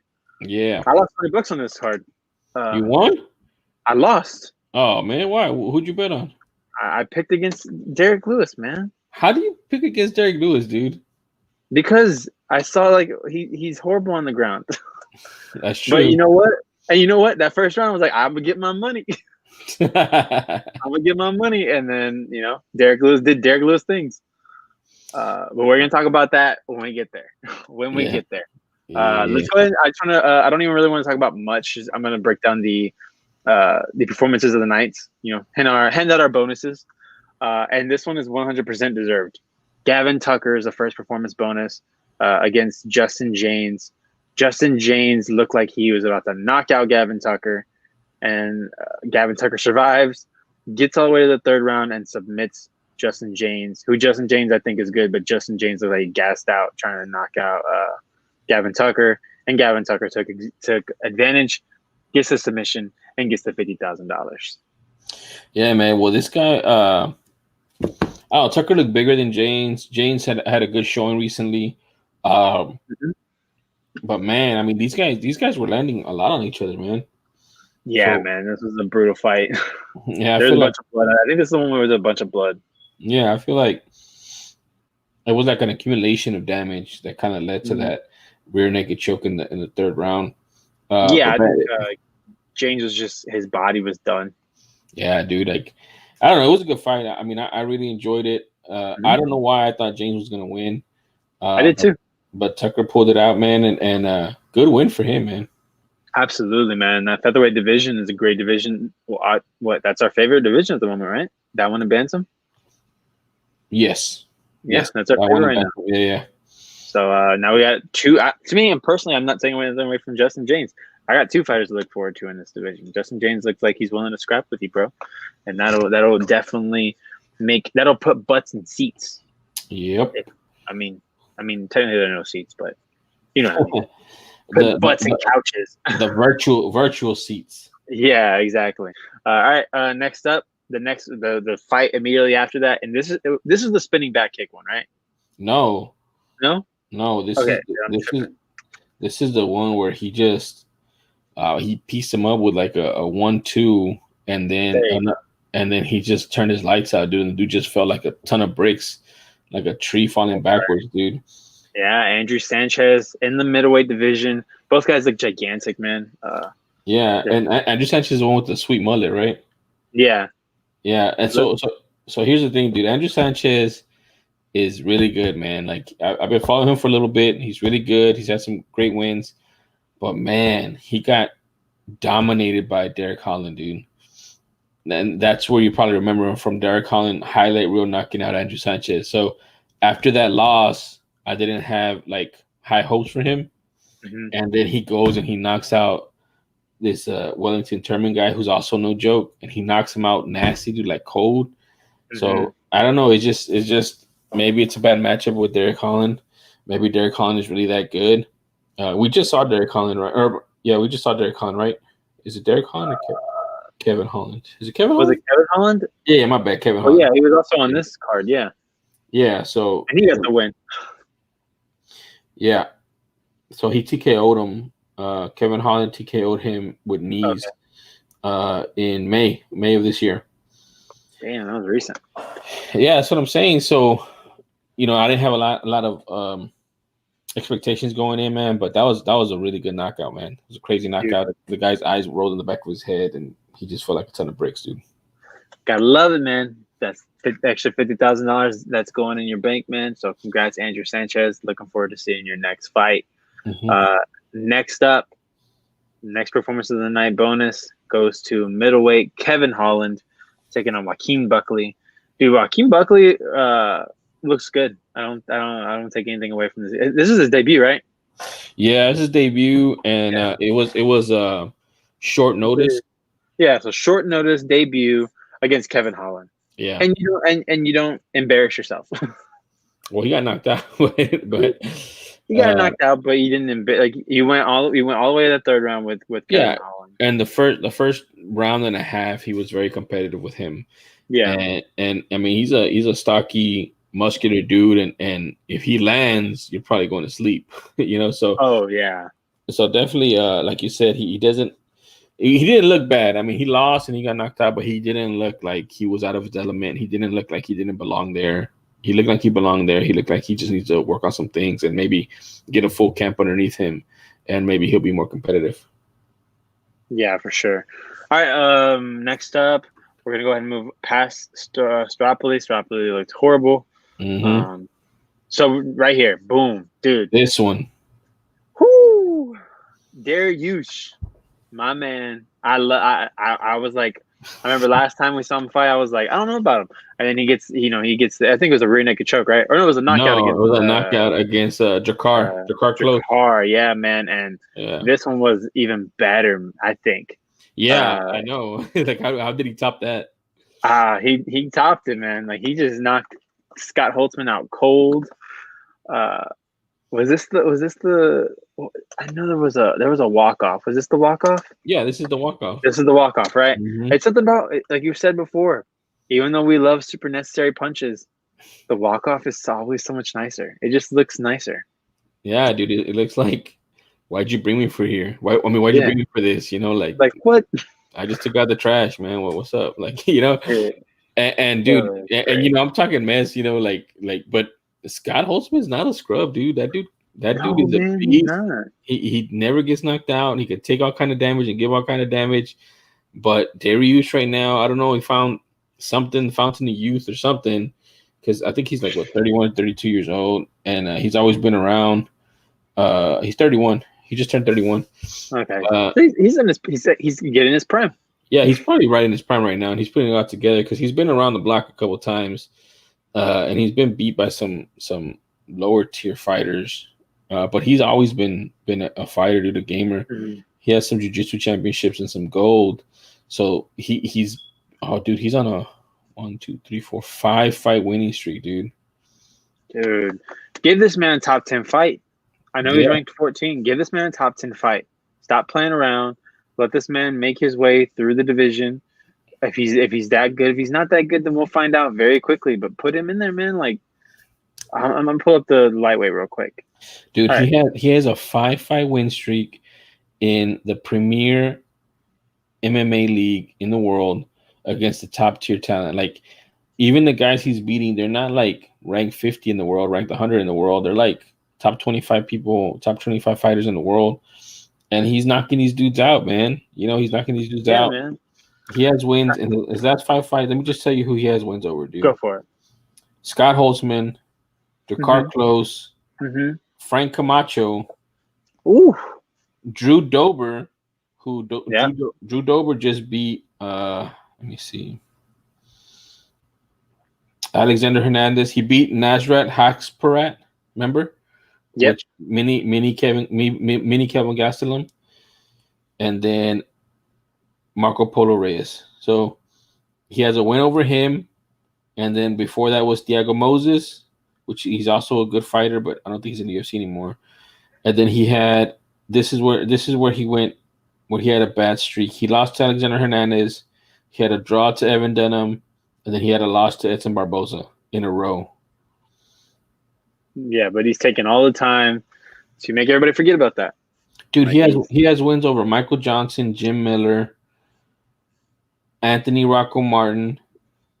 Dude, oh my God.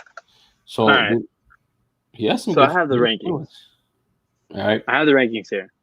So you got Dober at 15, obviously. And he has a win over him.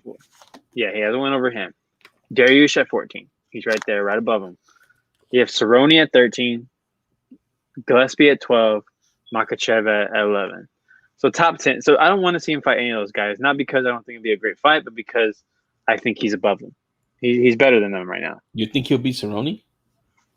I think so, man. Like, he's not doing anything that will make me think that he doesn't. Because he lost to Showtime just recently. Cerrone did. Yeah. So Cerrone just lost to Showtime recently. It was a three round fight. Went the distance. Both guys scrapping. I think though that he's taking the types of punches that Cerrone takes. He eventually takes too many where it maybe his face looks like when he fought Ferguson. Maybe not as bad, but it looks like that, because he doesn't go out. He doesn't get knocked out, but he gets beat up. Cerrone. Gillespie, I need to see Gillespie fight someone and get a win before I'm ready to say anything about Gillespie, because we're all talking about him so much. He's basically a backpack, but he got his soul knocked out of him against Kevin Lee. Yeah, that's true. He got the Makhachev. Yeah, he got the MAGA knocked out of him. Makhachev. This is one I would take back. I think I would like to see him, Makhachev and Dariush, scrap it out. That would be a good fight. Yeah, I agree that'd be a great fight, actually. As far as Cerrone, dude, real quick, I don't know if he beats Cerrone, dude. I honestly don't, because if you look at who's beat Cerrone, Pettis is a better striker than Dariush. And Cerrone is a way better striker than Dariush as well. I don't know. I feel like if Dariush wants to keep it standing, he's going to lose that fight every day against Cerrone. But maybe if he beats him up, takes him down, beats him up, maybe he gets that win. But I think that's a bad. You would take Cerrone? I think that's a bad matchup for Dariush. Yeah, we can agree to disagree on that one. That's one of those ones that who knows what will happen in that fight, and it can go either way. And just with like I said with Gillespie, I need to see Gillespie get feed him somebody, so we get that image out of our head. That's the last image we saw. But if you're Dariush, man, you're not saying no to any of them, right? You're not saying no to Cerrone. Hell no. Cerrone's a huge name, Cerrone's a payday. Yeah, Gillespie, he's coming off a loss. He's still ranked two ahead of you, so you still move up. And you think, I can do that to him. Yeah, if Kevin Lee, I hit harder than Kevin Lee.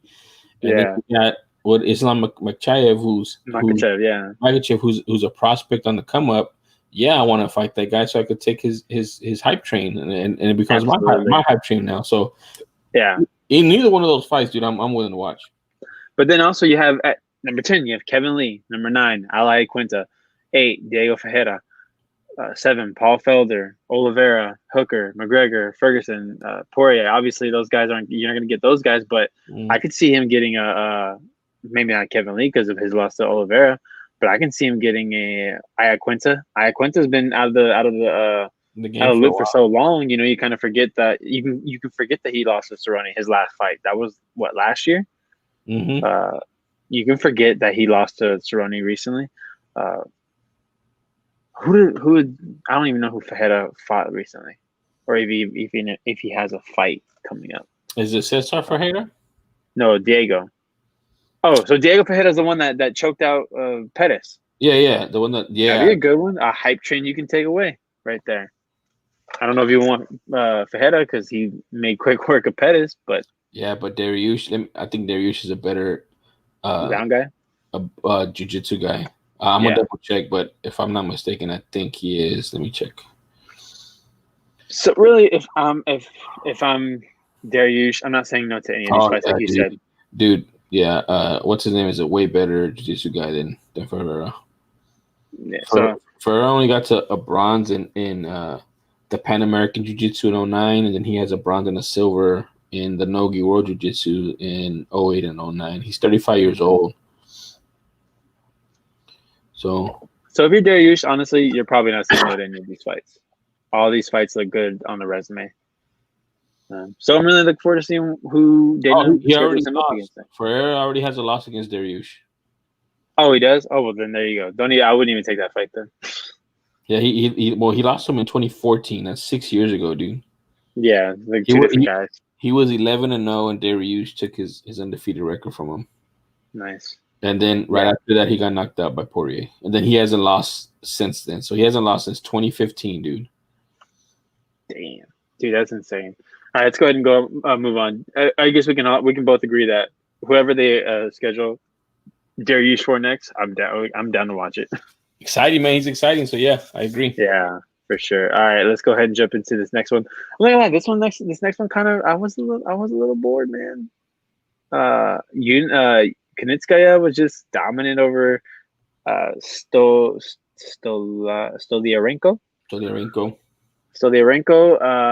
Kunitskaya just was able to, clinch with her, take her down on the mat, do what she needed to do to get the win.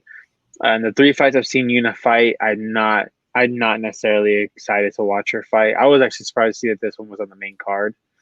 But Kunitskaya does what she has to do to get the win. I don't really think there's anything else to say. I don't really want to look at the bantamweight division to see who's next for her. 30-27, 30-27. Yeah. Let's move on. It's one of those fights.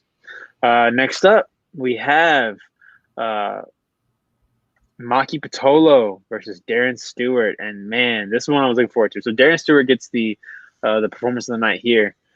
And dude, Pitolo, I don't know what Pitolo was thinking. I don't. It was horrible fight. It's horrible fight IQ.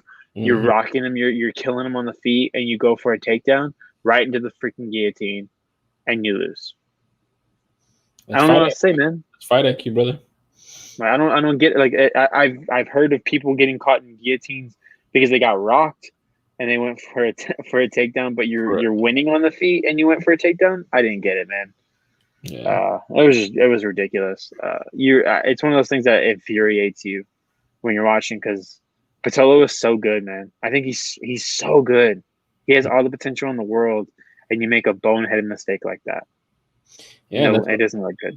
That's what happens, man. That's more often than not what happens, man. With fighters, and they got to learn. Like you have to have fight IQ. I mean, if you look at it, if he looks at it, looking back at it, why would I take him down? Why? Like I'm piecing him up. Let's just keep it standing.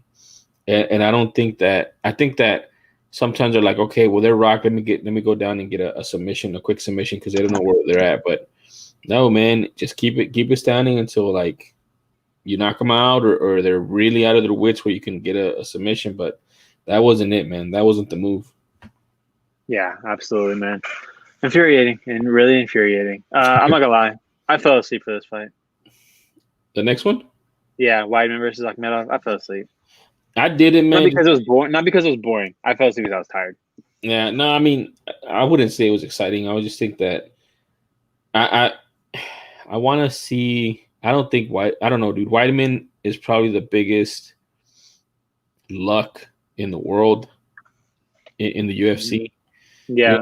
Like, what was this thing? I'm back. No. Dude, Weidman, he's so like, he just doesn't have anything, dude. Like, he has no gas tank. He's supposed to be this all-American wrestler, and he struggles to wrestle people. And his chin is going out on him because he's been getting knocked out by everybody who touches it. And he can't beat big-time people, man. Like, since Romero crumbled him, dude, he's been a shell of his former self. And then he looks good for one round against Jacare, and then Jacare knocks him out with the weirdest overhand that hits him on the top of the forehead, and it's weird. I just don't know, man. Like, Weidman is just a name at this point. he's gonna be around because Dana likes him, and Dana likes Matt Serra, and he's Matt Serra's friend, training partner, coach, whatever. And he's a former champion, and that's basically it. But this guy's not a competitive guy at 185, man, at all. Yeah. This tells Akhmedov he needs to go back to the drawing board. Mm-hmm. You lose here, and not in an exciting way. Like, you didn't even go out there and get knocked out. Like, you couldn't hang for 3 rounds. Like, you couldn't win 2 rounds. Come on. Mm-hmm. You have to go back to the drawing board. The good thing is Akhmedov's only 32 years old, still in his prime. So he has plenty of time to right the ship, but this wasn't the way to do it. Yeah, dude, let me tell you, look, this is Weidman's record. A win against Akhmedov, which was boring and basically grinded him out. Mm-hmm. Knockout against Dominic Reyes. He got knocked out by Dominic Reyes. Dude, nasty knockout. He got knocked out by Jacare. He lucked into a win against Kelvin Gastelum. After he was basically knocked out in the first round, and Kelvin Gastelum's dumb fight IQ didn't finish him. Before that lucky win, in my opinion, he has a TKO loss to Gegard Mousasi, who's no longer in the UFC, a flying knee knockout to Yoel Romero, and a technical knockout to Luke Rockhold to lose the championship. So he 1, 2, 3, 4, 5. He's 2-5 in his last 7 fights, and that one was a lucky win against Kelvin Gastelum, and the other win against Omari Akhmedov in a basically fight where he grinded him out and just barely won. No, bro, he's back. You're tripping. He's the John Wick of the middleweight division. Nothing special. Yep. Nothing special. Let's get to this one, man. I'm excited to talk about this one. I've never been so happy to be wrong. I've never been so happy, even though I have to give my brother $20. It is what it is. But I just thought, he didn't look. He was able to stop Lagoy from taking him down. Has the win against Volkov, but I'm like, Alexei Oleinik just grinding out a win against Verdum, who Verdum just got a big time win against Gustafsson. So I'm like, I think Oleinik can take him down and do what he needs to do. And you know what? For that first round, I was pretty confident. I think he even said in his interview that he couldn't breathe. Like, what the fuck? Like, you couldn't breathe and you were able to sit in a submission for 2 minutes. Mm-hmm. It probably wasn't 2 minutes. I'm probably exaggerating, but dude, holy shit! This might be the new and improved Derek Lewis. He's back. He's back. It's the new one. Hold on, give me one second. I'm gonna let my dog in here. All right.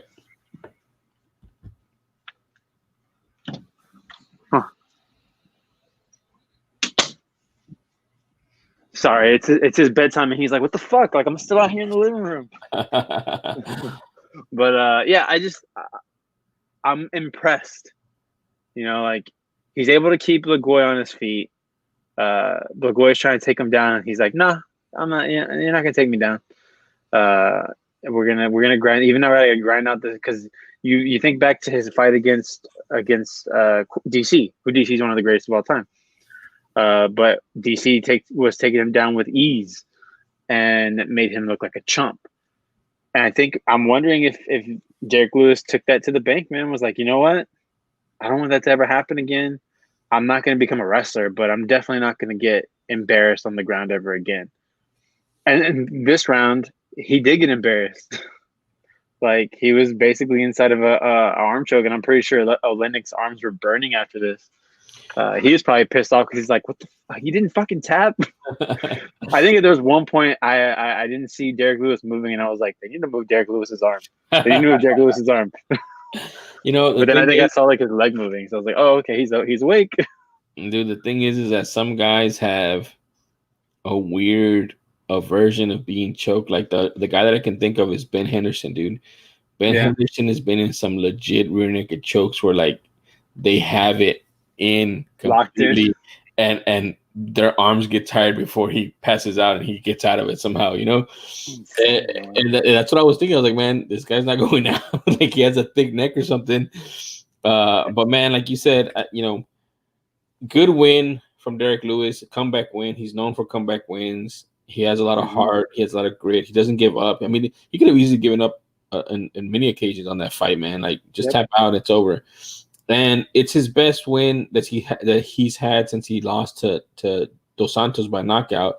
The Blagoy Ivanov was a split decision, and I personally thought I think I scored it Ivanov. Yeah, I think you scored it a draw. You said, or something. I think I said like best case scenario draw because I wanted Derek Lewis to win, but I was like I could have scored it Ivanov for Ivanov. Yeah, and he didn't look good in that fight at all, man. And then the second fight after that was against a little tiny 205-pound Ilir Latifi. There you go, Latifi. That's one. And he didn't look good in that fight either. You know what I mean? So he got the hometown. He had the hometown discount. Yeah, man. He just wanted that win. Oh no, we're having a good conversation. Now my internet wants to mess up. It was good. Okay, sorry, my internet's messing up real quick. Give me a second, bud.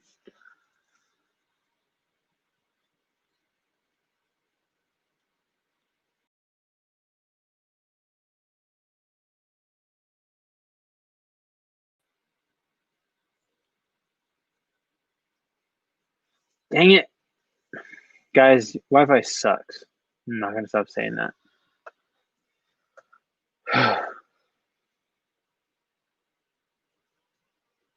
Give me a second, guys. We'll be right back after these messages.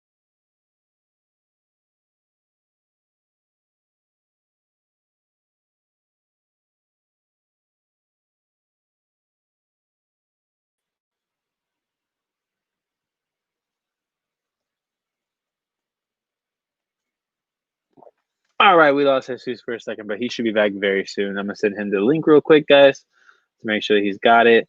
Internet is the worst. Internet is the freaking worst. Give me 1 second. Let me email him the link. I hope you guys are having a great time listening to our podcast.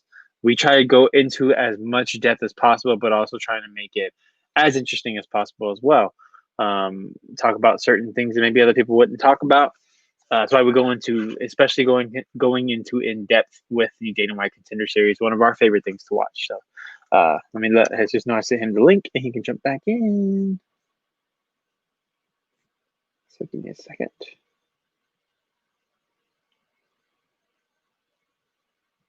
Oh, there he is. 1 second. What's up, man? Sorry, Wi-Fi sucks. This will forever be known as the Wi-Fi game. I might get that shirt name. Wi-Fi.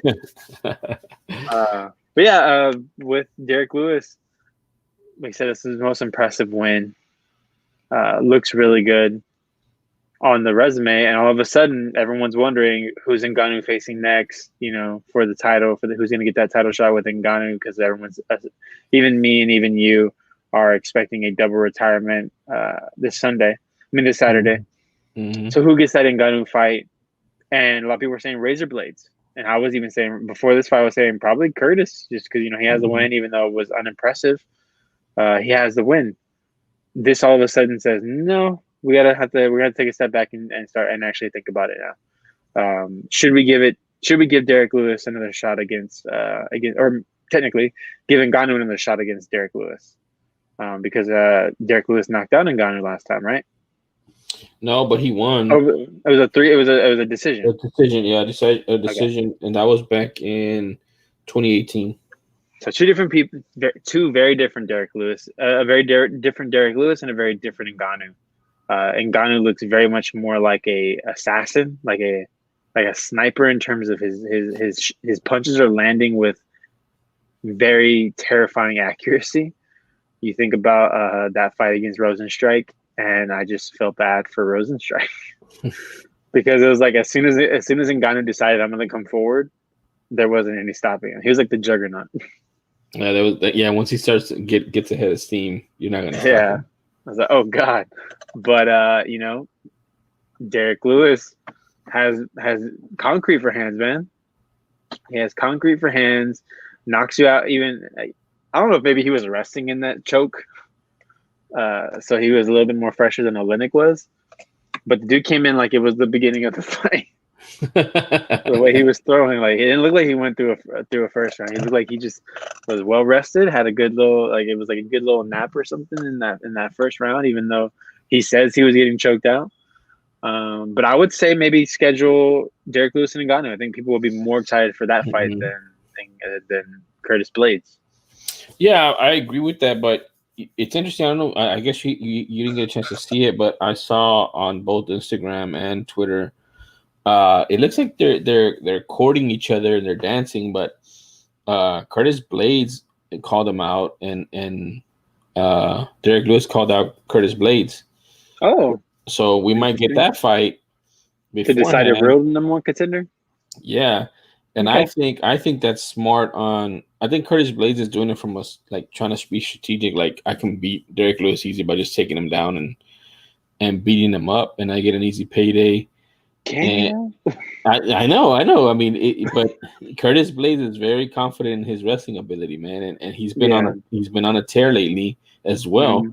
And you can't say Derek Lewis has looked good in his past 3 fights. He's looked good in one round of the past 3 fights, basically, is what he's looked good in. That's very true. Curtis Blades is probably taking a calculated risk, but he did call him out, and they called each other out after that. So I'm thinking that they're gonna end up dancing pretty soon.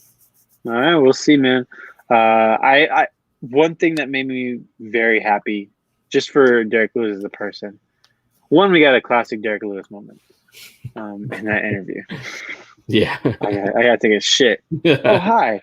Oh, you're there. It was funny, man. It's typical Derek Lewis, and it's the opposite of how people felt about Jennifer Lawrence. Like, when Jennifer Lawrence was falling, people were like, "Okay." After the third fall, you're like, "Okay, you're doing it on purpose.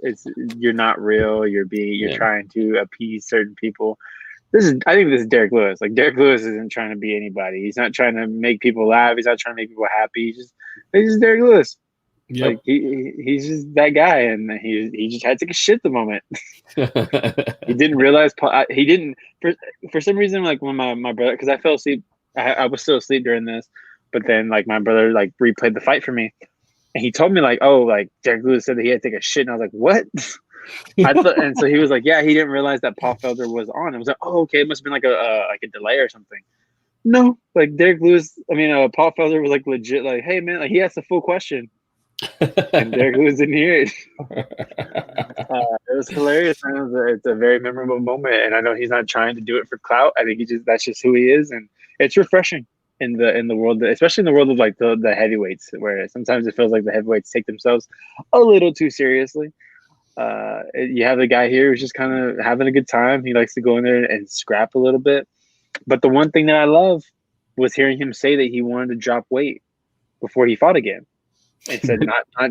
He's been saying that for like 3 years, dude. You probably maybe, yeah. But I like hearing that, and if he's, like, legit about, because he looks like he has been working on at least not getting finished on the ground. So he's working on something, and if him speaking this into existence is something that has to happen, I hope that, and I think Paul Felder said the same thing. I hope he loses the weight, because when you look at Ngannou weighs, like, is just below the weight limit, but it's fucking muscle. 265 pounds of muscle. Yeah, and then you look at Derek Lewis, who barely makes weight, and it's flabby. Yeah. It's a little bit of flab, man. I mean, there's some muscle there. Give the man credit. Obviously, he knocks people out. But yeah, I agree. The dude is the dude's a monster. He's a black beast for a reason. I love Derek Lewis. Derek Lewis will always have a place in my heart. But and compared to Ngannou, man, it's just two different things. Yeah, I feel like Ngannou's a boogeyman again. He's a boogeyman, and everybody's trying to. Curtis Blades don't want to fight him. Yeah, like, if I'm Blades, I'm saying, hey, like, give me Ngannou now. I can wrestle him down, do whatever I have to do. But even he's afraid to do it. Ngannou has 2 losses. I mean, Blades has 2 losses against Ngannou. I know that. I mean, but they're TKOs. Boogeyman. They're TKOs. Boogeyman. So yeah, I mean, he's the boogeyman. I feel like he's the apex guy after Stipe and DC, which both of those guys beat Ngannou, and those are the only losses I think Ngannou has. Let me see. Mm-hmm. I think those are the only losses. But either way, man, good matchups. It's like a little round robin tournament between Ngannou, Blades, and Derek Lewis. Yeah. Which would be really good fights, and maybe now even Overeem coming in, and what's his name? Damn, you forgot about Overeem. I forgot about Overeem, man. Has the big win against Walt Harris. Yeah, so yeah. Dos Santos is going to be fighting Rosenstrike very soon. Yeah, so there's a little round robin at the top of the division, especially after DC and Stipe this weekend, which again I firmly believe that there's going to be a double retirement no matter who wins. What if it's a draw? Oh man, that'd be horrible, dude. That would be horrible. Don't even Number play 4, like run it again. If it happens, I'm blaming you. I'm blaming you, man. Nah, it's okay. I can take it. But yeah, man. I don't know. We'll see. This is a big win for. I'm just saying, this is a big win for Derek Lewis. I'm happy for him. We'll see what happens if him and Blades want to go at it. Cool, let's do it. I'm okay with that too. Why not? But let's jump into this most recent episode of the Contender Series, and then we'll jump into a little quick preview of the main card for 252 this week. Sounds good. So we got Contender Series. First fight on the docket. Yeah, middleweights.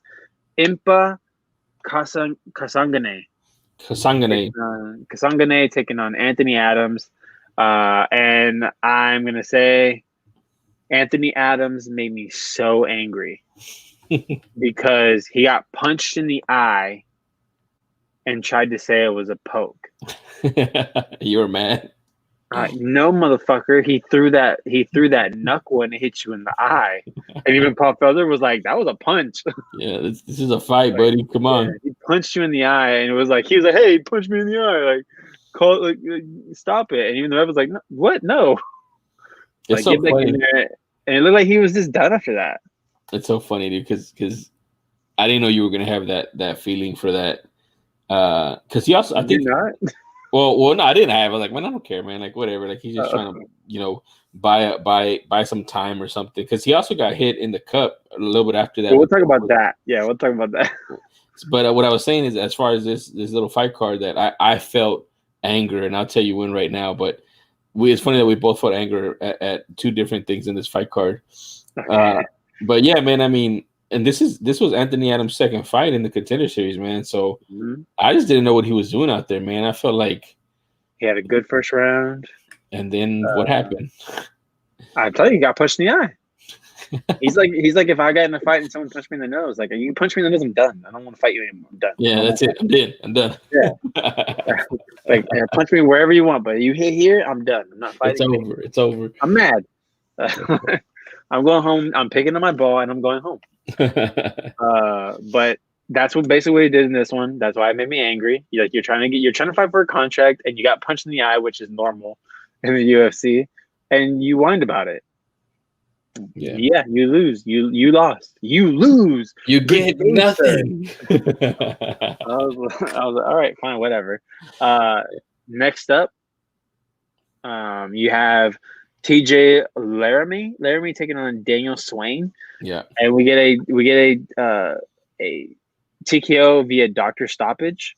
So this is where I got angry because in the preview, Daniel Swain, who they kept building up, has the most experience ever in the Dana White Contender Series. He has 30 million fights or whatever, right? And then they show him in the interviews or whatever. And what does Daniel Swain say? Do you remember? No, what did he say? Don't blink, Dana.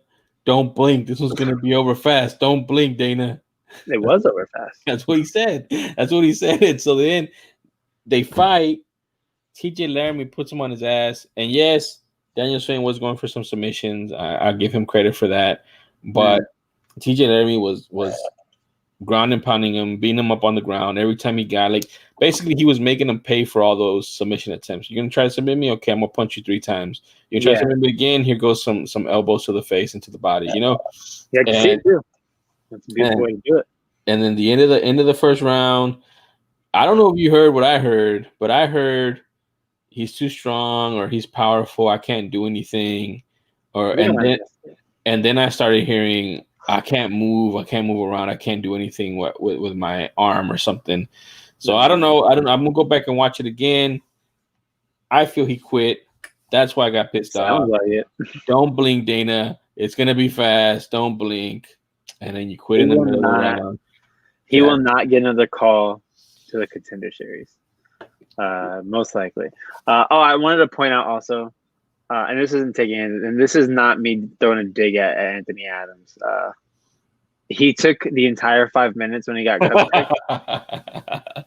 And you think I'm going one way. Good on you. You did what every other fighter should do when they get cup checked. And they don't. Yeah, they're like, oh, I'm good.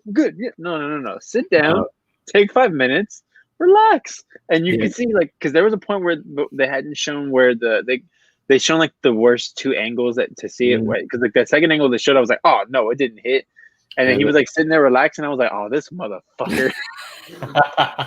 And then they showed. And then the third angle where you can see where it hit him directly in his cup. Directly. I was like, oh yeah, that's a. Like, yeah, good sir. Take that 5 minutes. Yeah, exactly. And then on top of that, I think he was like in a bad position. Like he was in a, what was he in, like on the ground? I think the guy was getting on top of him, and then they started on the feet. So he got that as well, where he was able to start in a neutral position. So yeah, man, take the 5 minutes, dude. That's what you get. And you know what? Every commentator, every time that happens, says, "Yeah, 5 minutes. Take your time." And they never take their fucking time. And I'm always like, what are you doing? Like, dude, my girl like barely swat me one time, and I was out for a good 10 minutes. I was like, leave me alone. Don't touch me. And they did, and she did the same thing. She did the same thing that all women say, I barely tapped you. Yeah. That's the worst one. Those are the worst ones. Yeah, man. Yeah. Like, Jesus, take the 5 minutes, relax, take a breather. Chill out. That was the one good thing that Anthony Adams did in this fight. Moral victory for Anthony Adams. Yeah, he has the right mindset. Yeah. All right.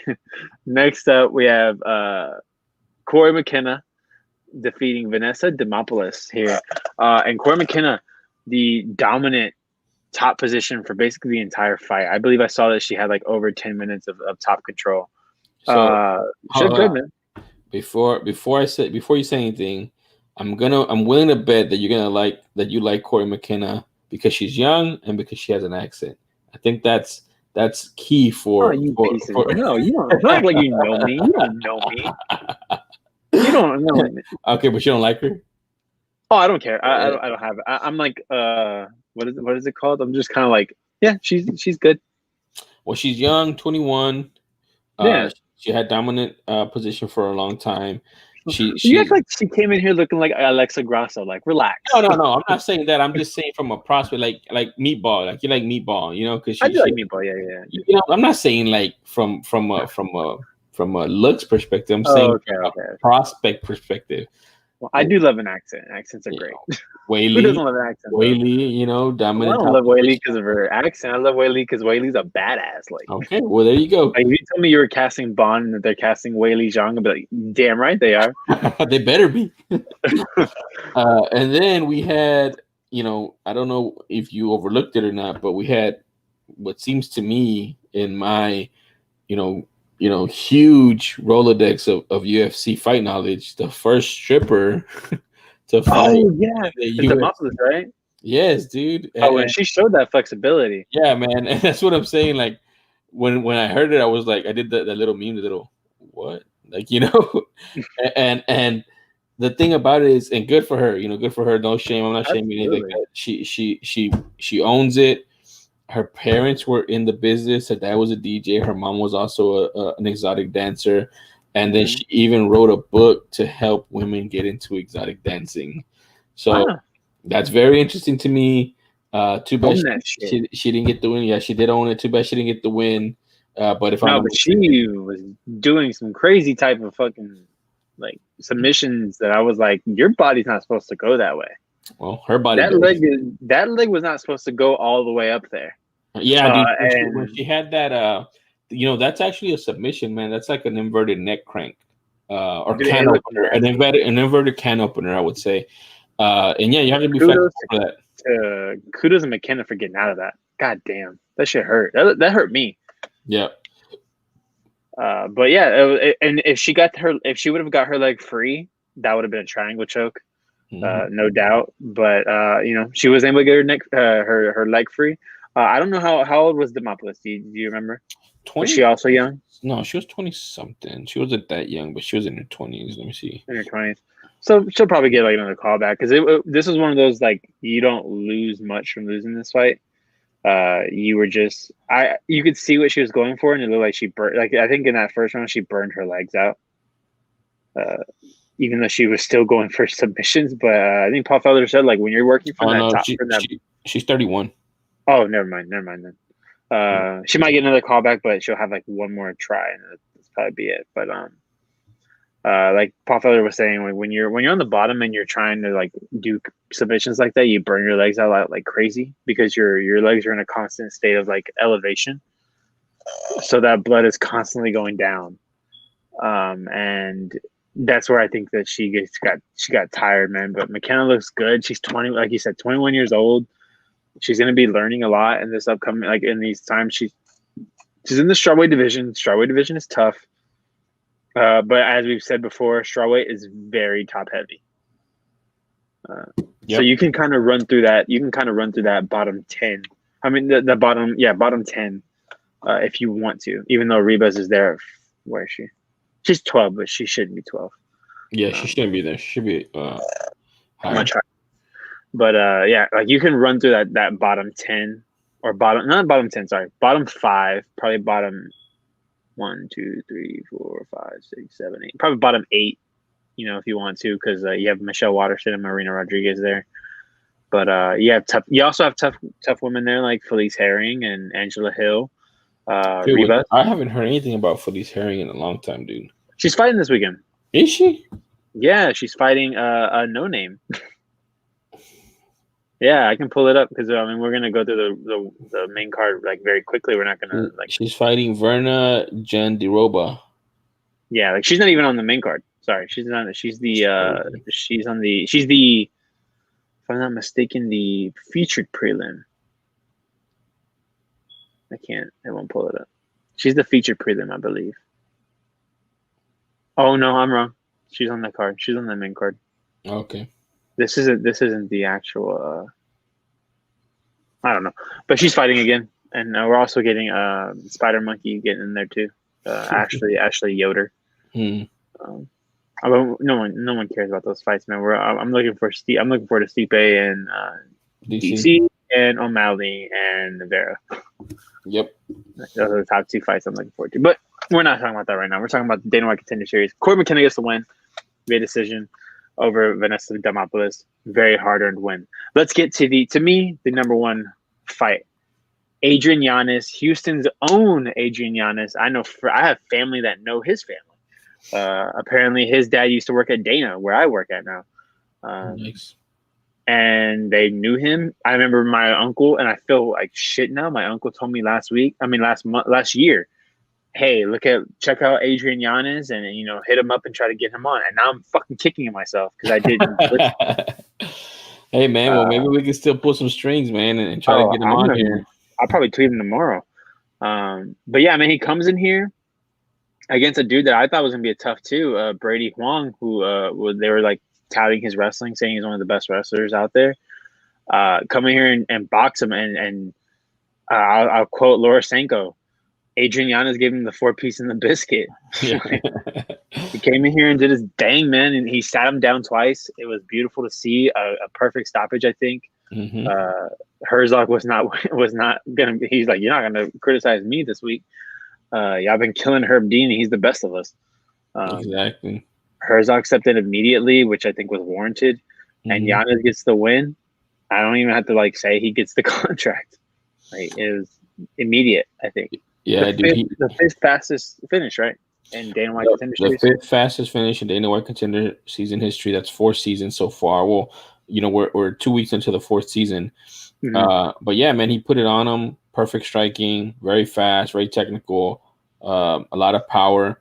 Sat him down once and then sat him down again. And the second time, you could tell and both of them were 2 pieces. Like it was like 1-2, sat, 1-2, done. Yeah, and you could say in the second one, the eyes rolled in the back of the head. Mm-hmm. And when they stopped it, he kind of complained a little bit. And then when he got up, he kind of stumbled back. So he was out of it, dude. He was gonna get put to sleep. Mhm. Big win for Houston's own Yanez. He looked good, and Brady Wang ain't a joke, man. He's 11-1. He has 6 knockouts and 4 submissions in those 11 wins. So only one fight of his has gone to decision. So he's a good fighter, man. And for Yanez to do that to him, that just shows how good Yanez is, dude. Yeah, and the great thing is, he's tasted defeat. He's Mm-hmm. not coming in here with that crystal, picture perfect record. Those perfect records scare the fuck out of me, especially like those guys that go through the Dana White Contender Series, stay perfect, and then that first fight they have in the UFC, they get humbled very quickly. Mm-hmm. This is that, not that. Like, this guy has been through the ringer. His life story. I think this is like one of the first stories that actually got me in terms of Contender Series this year, because last year the Contender Series was beating us over the head with great stories, to the point where I was like, I got it. Everybody has everybody has a mess up story, but they've been kind of light on story recently. So Yeah, some of been line. That's what I told you. That this one, kind of resonated, man. Yanez lost his dad in November to stage 4 stomach cancer, I believe. And he had been there at all his previous fights. So it's tough, man. And then today he won. Was it he the one that won today on his? No, I don't think it was him. But yeah, man, it's definitely a touching story, man, and good for Yanez to win and to get the opportunity to go into the UFC, which is something he's been working so hard for. And hopefully, man, you can pull some strings and the people you have, and we can get them on here and ask them, what the process was like and how the experience was going into the Contender Series. yeah, I will try to push my weight around if I can. But yeah, so Giannis gets the contract and 100% deserves it. I'm excited to see where he fought, what he does. He is in the most exciting division, the bantamweight division. A lot of high level strikers there, so he'll definitely have some fantastic fights. And I believe they said his last fight was like a war with somebody. Like, he went like 3 rounds where they were just killing each other. So to know that he can go through those wars it kind of makes you feel like, man, this guy's he might be legit. He might be legit, and obviously we have a more vested interest in him. Next up, this is one, if you haven't watched it yet, don't eat before you watch it. Oh God, dude. So we have Dustin Stoltzfus taking on Joe Pyfer. And this fight was ended in 4 minutes and 21 seconds via TKO via arm injury. Oh. And it's because Stoltzfus picks up Pyfer, drops him, drives him into the mat, and in a very awkward position for his arm. The arm comes out the socket. It basically bends in ways it shouldn't bend. And that's how the fight ends. Yeah, he dislocated his elbow, basically. Yeah, I'm still mad at Paul Felder, because they was only going to show it once and they showed it twice. They showed it 3 times total. So it was disgusting, but it's definitely impressive. Definitely impressive. You're throwing around middleweights like that. Yeah, that's pretty cool that he picked them up and dropped them.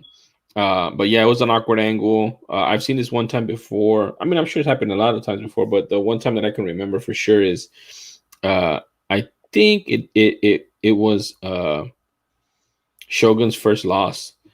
Shogun was tripped, it was like a trip. Like, the guy hugged him and tripped him, and when he fell back, his arm dislocated, and his elbow dislocated, and they called the fight right there. But yeah, man, it's a very gruesome looking injury just from the arm bending in the wrong direction and the skin looking like, I don't know, like plastic or something around it. But yeah, it was called immediately. And we talked a little bit about this before we started the podcast, that I mean, it's not a fluke win. It's you picked them up and you slammed them, and that was a cause and effect. And you won. If you didn't pick them up and slam them, you're still in the fight, and who knows how it ends. But because you picked them up and slammed them, you get the W. So good win for Dustin Stoltzfus. I want to just I wasn't asked something, and I'm not going to because I can't remember. But yeah, so we have the five. So we have the five fighters, starting with Impa Kasangane. Kasangane receives a contract. We have TJ. Yeah, he received a contract. You have TJ Laramie received the contract. Corey McKenna received a contract. Adrian Yanez receives a contract, and Dustin Stoltzfus receives a contract. So our second episode, and our first five contract day. Dana was feeling generous. I personally believe that maybe the first fight and maybe the third fight, I would have said developmental contracts, but maybe that's what it is. But it just says here, fighters rewarded with the contracts, all five. So, congrats to all five fighters, and looking forward to see where you guys go in the future. All right, go ahead. Real quick, man, I want to say on that, I think this Contender Series is this season is going to be different. I think there's going to be a lot more contracts handed out just because they're going to be placed into the pool of fighters that are available to fight here in the U.S. and with quick turnarounds. So this might be something that we continue to see going forward. Which I'm not mad at. I mean, if they're good fighters. For sure. All right. So we're looking forward to episode 3 of Contender Series. I'm not going to go over the card for next week because I don't know anybody. There's no point in reading down a card that we know nothing about. And that's the fun of the Contender Series. You know nothing about these guys. You just come in there and you want to see 10 fighters put it all out on the line, put it all out on the line, and that's what we get. That's what we've gotten the first 2 weeks. That's what we're going to get next week too. So make sure you guys watch it before, and then as soon as you are done watching that, jump over here and watch this. Definitely. So before we head out, we're going to head out real quick. Let's go through this main card. 252, UFC 252 in the Apex Center, in the UFC Apex. Bantamweight, John Dodson, Merab Javashvili. I'm going Javashvili. I'm going Javashvili as well. The dude's a tank. He can take a punch. He's a veteran. So is John Dodson. But Dodson's been slowing down in his last couple fights, even though he has a couple good wins. But this dude, Vadashvili, is just a tough dude, man. He's just a tough dude. We recently saw him fight. He just fought. Are you thinking finish or decision? I'm leaning towards finish. I'm leaning towards decision because he fought two lesser guys. This is his first world test. Yeah, and even then he wasn't able to finish the two lesser guys. You know what I mean? Okay. Yeah, for sure. All right. Next up, we have featherweight Herbert Burns taking on Daniel Pineda, and I'm going to go Herbert Burns. I think Herbert Burns is one of those high level strikers that we have in the featherweight division at the moment. Much better. I think, in my opinion, he's better than Gilbert, probably in terms of striking. I haven't even seen Herbert Burns go to the ground yet. And from what we've heard multiple times, Herbert Burns is very good on the ground, but he hasn't had to go to the ground yet. So we'll see if Daniel Pineda makes him go to the ground. But I'm gonna say a KO. Herbert Burns is really good. Pineda's been around for a long time. He had one UFC stint back in 2014 and 2013. He went 1-3. But he's been on. He got 2 no contests in October of last year, and then before that, he was on a 4-fight win streak in LFA and Fury FC. He's also from Houston. Daniel Pineda's from Houston. He's 35 years old. So yeah, I mean, I feel like this is one of those fights where it's just like a show fight for Herbert Burns to beat somebody that has experience in a name. And this is his second time in the UFC for Pineda. So we'll see, man. I got Herbert Burns on it. I don't know if he'll be able to knock him out, but I got him winning. Okay. Next up, we have the heavyweight division. Junior Dos Santos taking on Jairzinho Rozenstruik. I'm going to be real quick. I think Rozenstruik bounces back. He had not embarrassing, but just he ran into a tank. He ran into a very focused Ngannou, and paid for it. But he also showed no fear against Ngannou. He was gonna throw with him, and he did. Got caught. And that's one of them where we haven't really seen Ngannou's chin tested that much. Who knows if Rozenstruik lands a punch? What happens with that? So yeah, I also think Jairzinho is going to rebound on this one. Dos Santos hasn't looked that great recently. He's been winning, but his chin hasn't looked 100%. Curtis Blades just knocked him out, and then previous to that, Ngannou knocked him out, and then he beat Derek Lewis before that. So, yeah, I got Rosenstruck because of the massive power that he has as well. All right, co-main event: Sean O'Malley, Marlon Vera. To me, Sean O'Malley's first test here in the UFC, and this is not really a test that I would want to take if I was him. But if anyone can do it, it's O'Malley. I'm gonna give O'Malley the benefit of the doubt and say he pulls out the win. But this is one that I would not put any money on because Marlon Vera is a monster and he's so tough, dude. Like he's not getting he's not getting knocked out like the other fighters O'Malley's faced. Like if you're gonna finish him, you might not finish him, honestly. Like if I'm O'Malley, I'm getting prepared for 3 rounds of war, a 3-round war. So Marlon Vera's last fight was a loss against Song Yadong in a fight that I think both of us thought that he won. Mm-hmm. And prior to that, he was on a 4-fight winning streak. So technically, he should be on a 5-fight winning streak against UFC caliber fighters and good fighters, or not scrubs, you know. Mm-hmm. So again, this is Sean O'Malley's biggest test. Marlon Vera is not a scrub. He is motivated. He wants that win back that he lost, and he thinks by beating O'Malley and the hype train, he'll get it back. But Sean O'Malley's good, man. He's good. He's fast. He just hasn't been tested. So I don't know, man. On this fight. I'm gonna pick Marlon Vera on this fight, man, just to go against the grain. Mm-hmm. Like you said, every fighter needs that one loss. Maybe this is the one that pushes Sean O'Malley to the moon. If he loses to Marlon Vera, and then all of a sudden he's like, this isn't happening again. I can't do this again. Yep. Yeah. So I'm not gonna like disagree. I'm not gonna chastise you for that. Like I 100% understand. All right, man. Heavyweight main event. To me, like this isn't just for the heavyweight championship. This is for the GOAT of heavyweights. Stipe taking on DC. I'm going Stipe, man. You're going Stipe? I'm gonna go Stipe. I'm gonna go Stipe. And you know what? It's because I went DC last time, and DC really disappointed me, man. DC burned you. He burned me, bro. I'm gonna go Stipe. I think Stipe is just a little bit more hungrier. I know they both have their fallback things.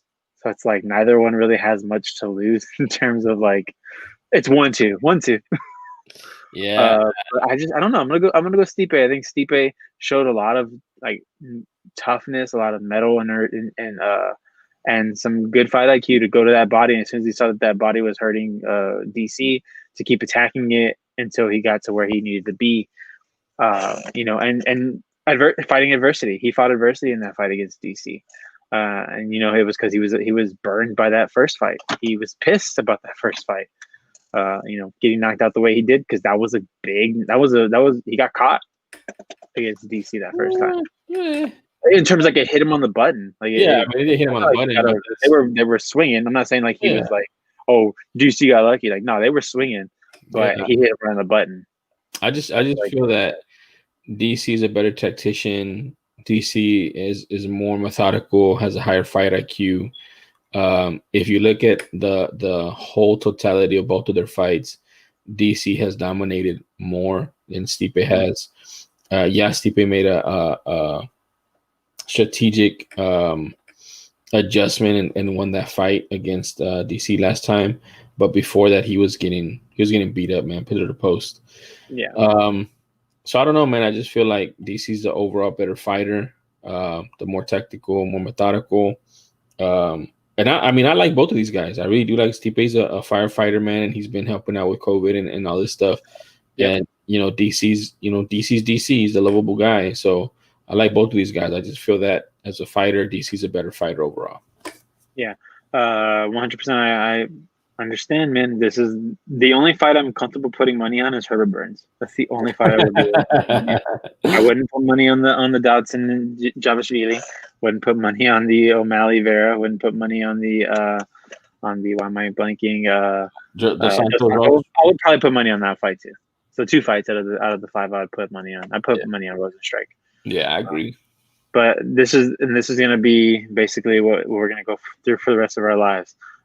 Who's better, DC or Stipe? And it's going to always come down to personal preference. Yep. Or if DC or if Stipe if either guy dominates, yeah, they have to dominate. But if it's another like close fight where one guy's getting their ass whooped and the guy comes back, it's just gonna be one of those coin flips. Like, well, he won this one, but if you do this again in 3 months, who knows? It could go the other way. Absolutely, and like it's something about like when you have trilogies. If both trilogies, if it like kind of goes back and forth, 1-1-1-1, it's kind of like, well, what the fuck would happen if we give it a fourth one? Would it tie? It's different when it's like, oh, this is 2. I want to try and at least get 1 on this person. You know, you're like, oh, you know the I think it's was it Pacquiao and Marquez that fought 4 times? Yeah.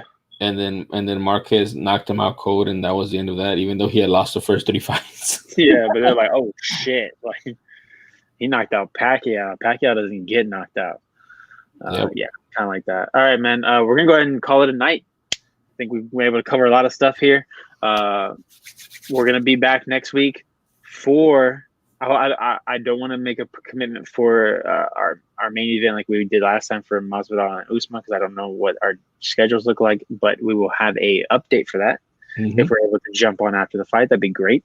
But if we can't, and we'll jump on Tuesday after the Dana White Contender Series. You can follow me on Twitter at AlecMiller0423. Also, you can catch me. I'm probably going to be doing something in the near future for a wrestling thing, just to talk some wrestling. And if you're listening to this, hit up Adrian Yanez and let him know when I'm on the show. All right, man. Tell me where they can find you. All right, man. You can find me at The Real Jesus on the Twitter sphere, talking mess, talking crap, going back and forth with people. Also, I don't think I mentioned it on here, but I'm going to be writing for GoCollect.com for comic book stuff. So look out on those. I got my first post coming up here in the next week or so, if I'm not mistaken. So you can catch me at GoCollect.com and also at The Real Jesus on Twitter. All right, guys. We'll see you guys next week. Have a great week. Hit me up if you ever want to talk. Like I said, R.I.P. to my man Joel. I love you, brother. Until we meet again. And give your family, your friends, people that you love a hug and let them know how you feel, man. So I'll peace out and we'll see you guys next week. AMF.